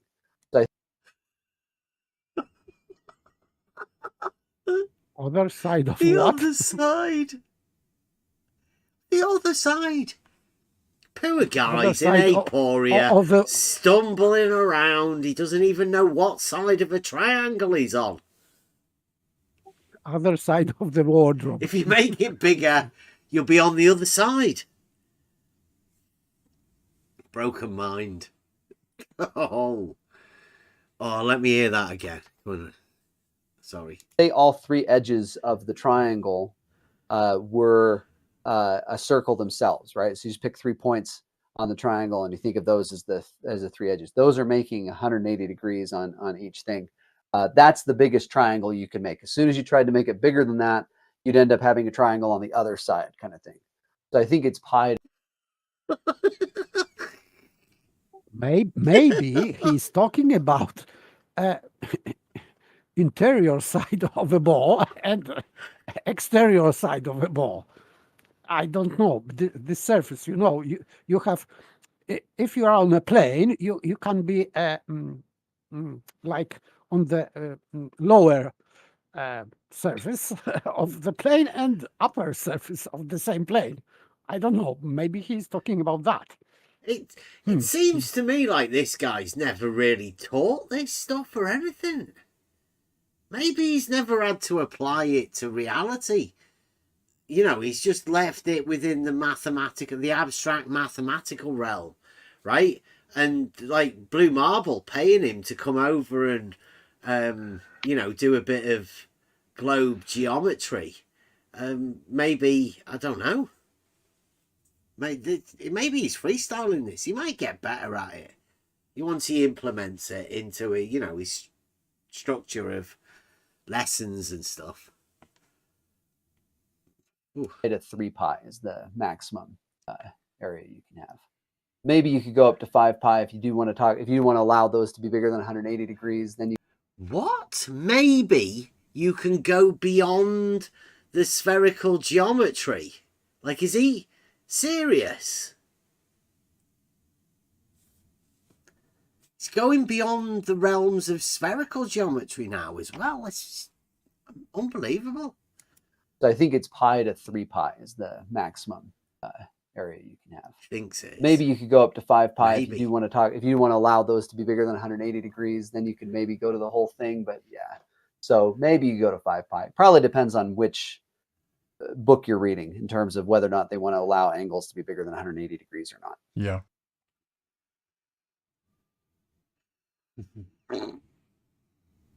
Yeah. Yeah, we agree. We totally agree. Whoa. Maybe 5 pi. And this guy's obviously never read spherical geometry because it's more than 180 and a maximum of 540. And he's thinking of adding another 360 in somewhere. I don't know where he managed to squeeze that in. That'd be one weird looking thing, I can tell you. Right. Yeah.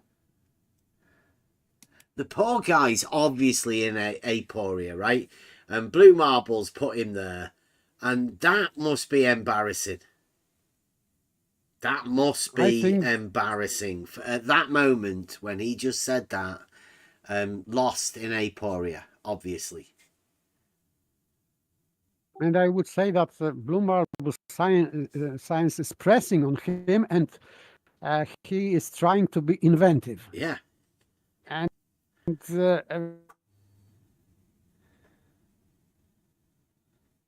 yeah, I think Blue Marble must have employed him because he seems to be working for. Ashamed. Oh. Okay.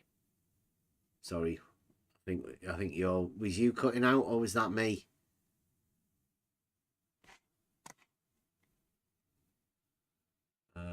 Oh, maybe.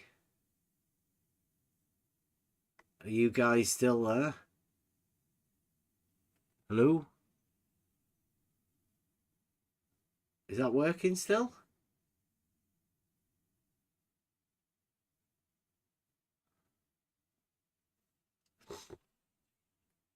Anybody? Is Discord messing up? I think it might be. Let me just check this. Oh, there you go. The game's going. Discord will be messing up, so people hopefully will have to go over that. What time is it? 11 o'clock.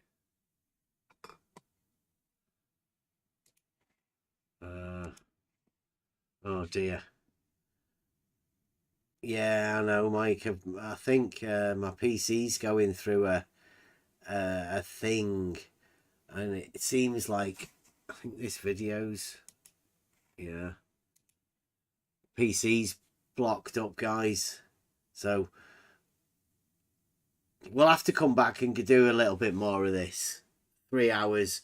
I can't even play any more of the video because my PC's messing up. Look, it's keep doing that. Page unresponsive. So I'm going to have to cut it off here now, guys. We'll come back. We'll see you tomorrow. Free for All Friday. We can go over a bit more of this. I might record some more of this in the day because this is fantastic. And This idea. Let's talk about how we could figure out what the. oh, let me check. See whether we're back. Might be. Video came back. No, Discord. Paper can't hear anything. Okay, right, yeah, I will. I'll cut it off here tonight. See you guys later. This has been great. And just remember, if you're just a normal guy imagining that you don't know anything about mathematics, come and learn a bit of first principle geometry and a bit of logic, and then maybe sometime a chair of a mathematics at university might team up with Blue Marble and make a video about you talking about their nonsense. It's there for anybody for that sort of thing to occur. It could be you. What else we've got? Oh, yeah, Discord's shut down. Oh my God! Oh Christ! Yeah, true level, bitch. Let me just get this. Okay, well, look at flatline, baseline. That's a good one for us to go over. Check this spot out, spot on. Baseline and how it's quite appropriate. Thanks for joining us, and see you again tomorrow. Hopefully my PC will be Was assigned a township number north or south from the baseline.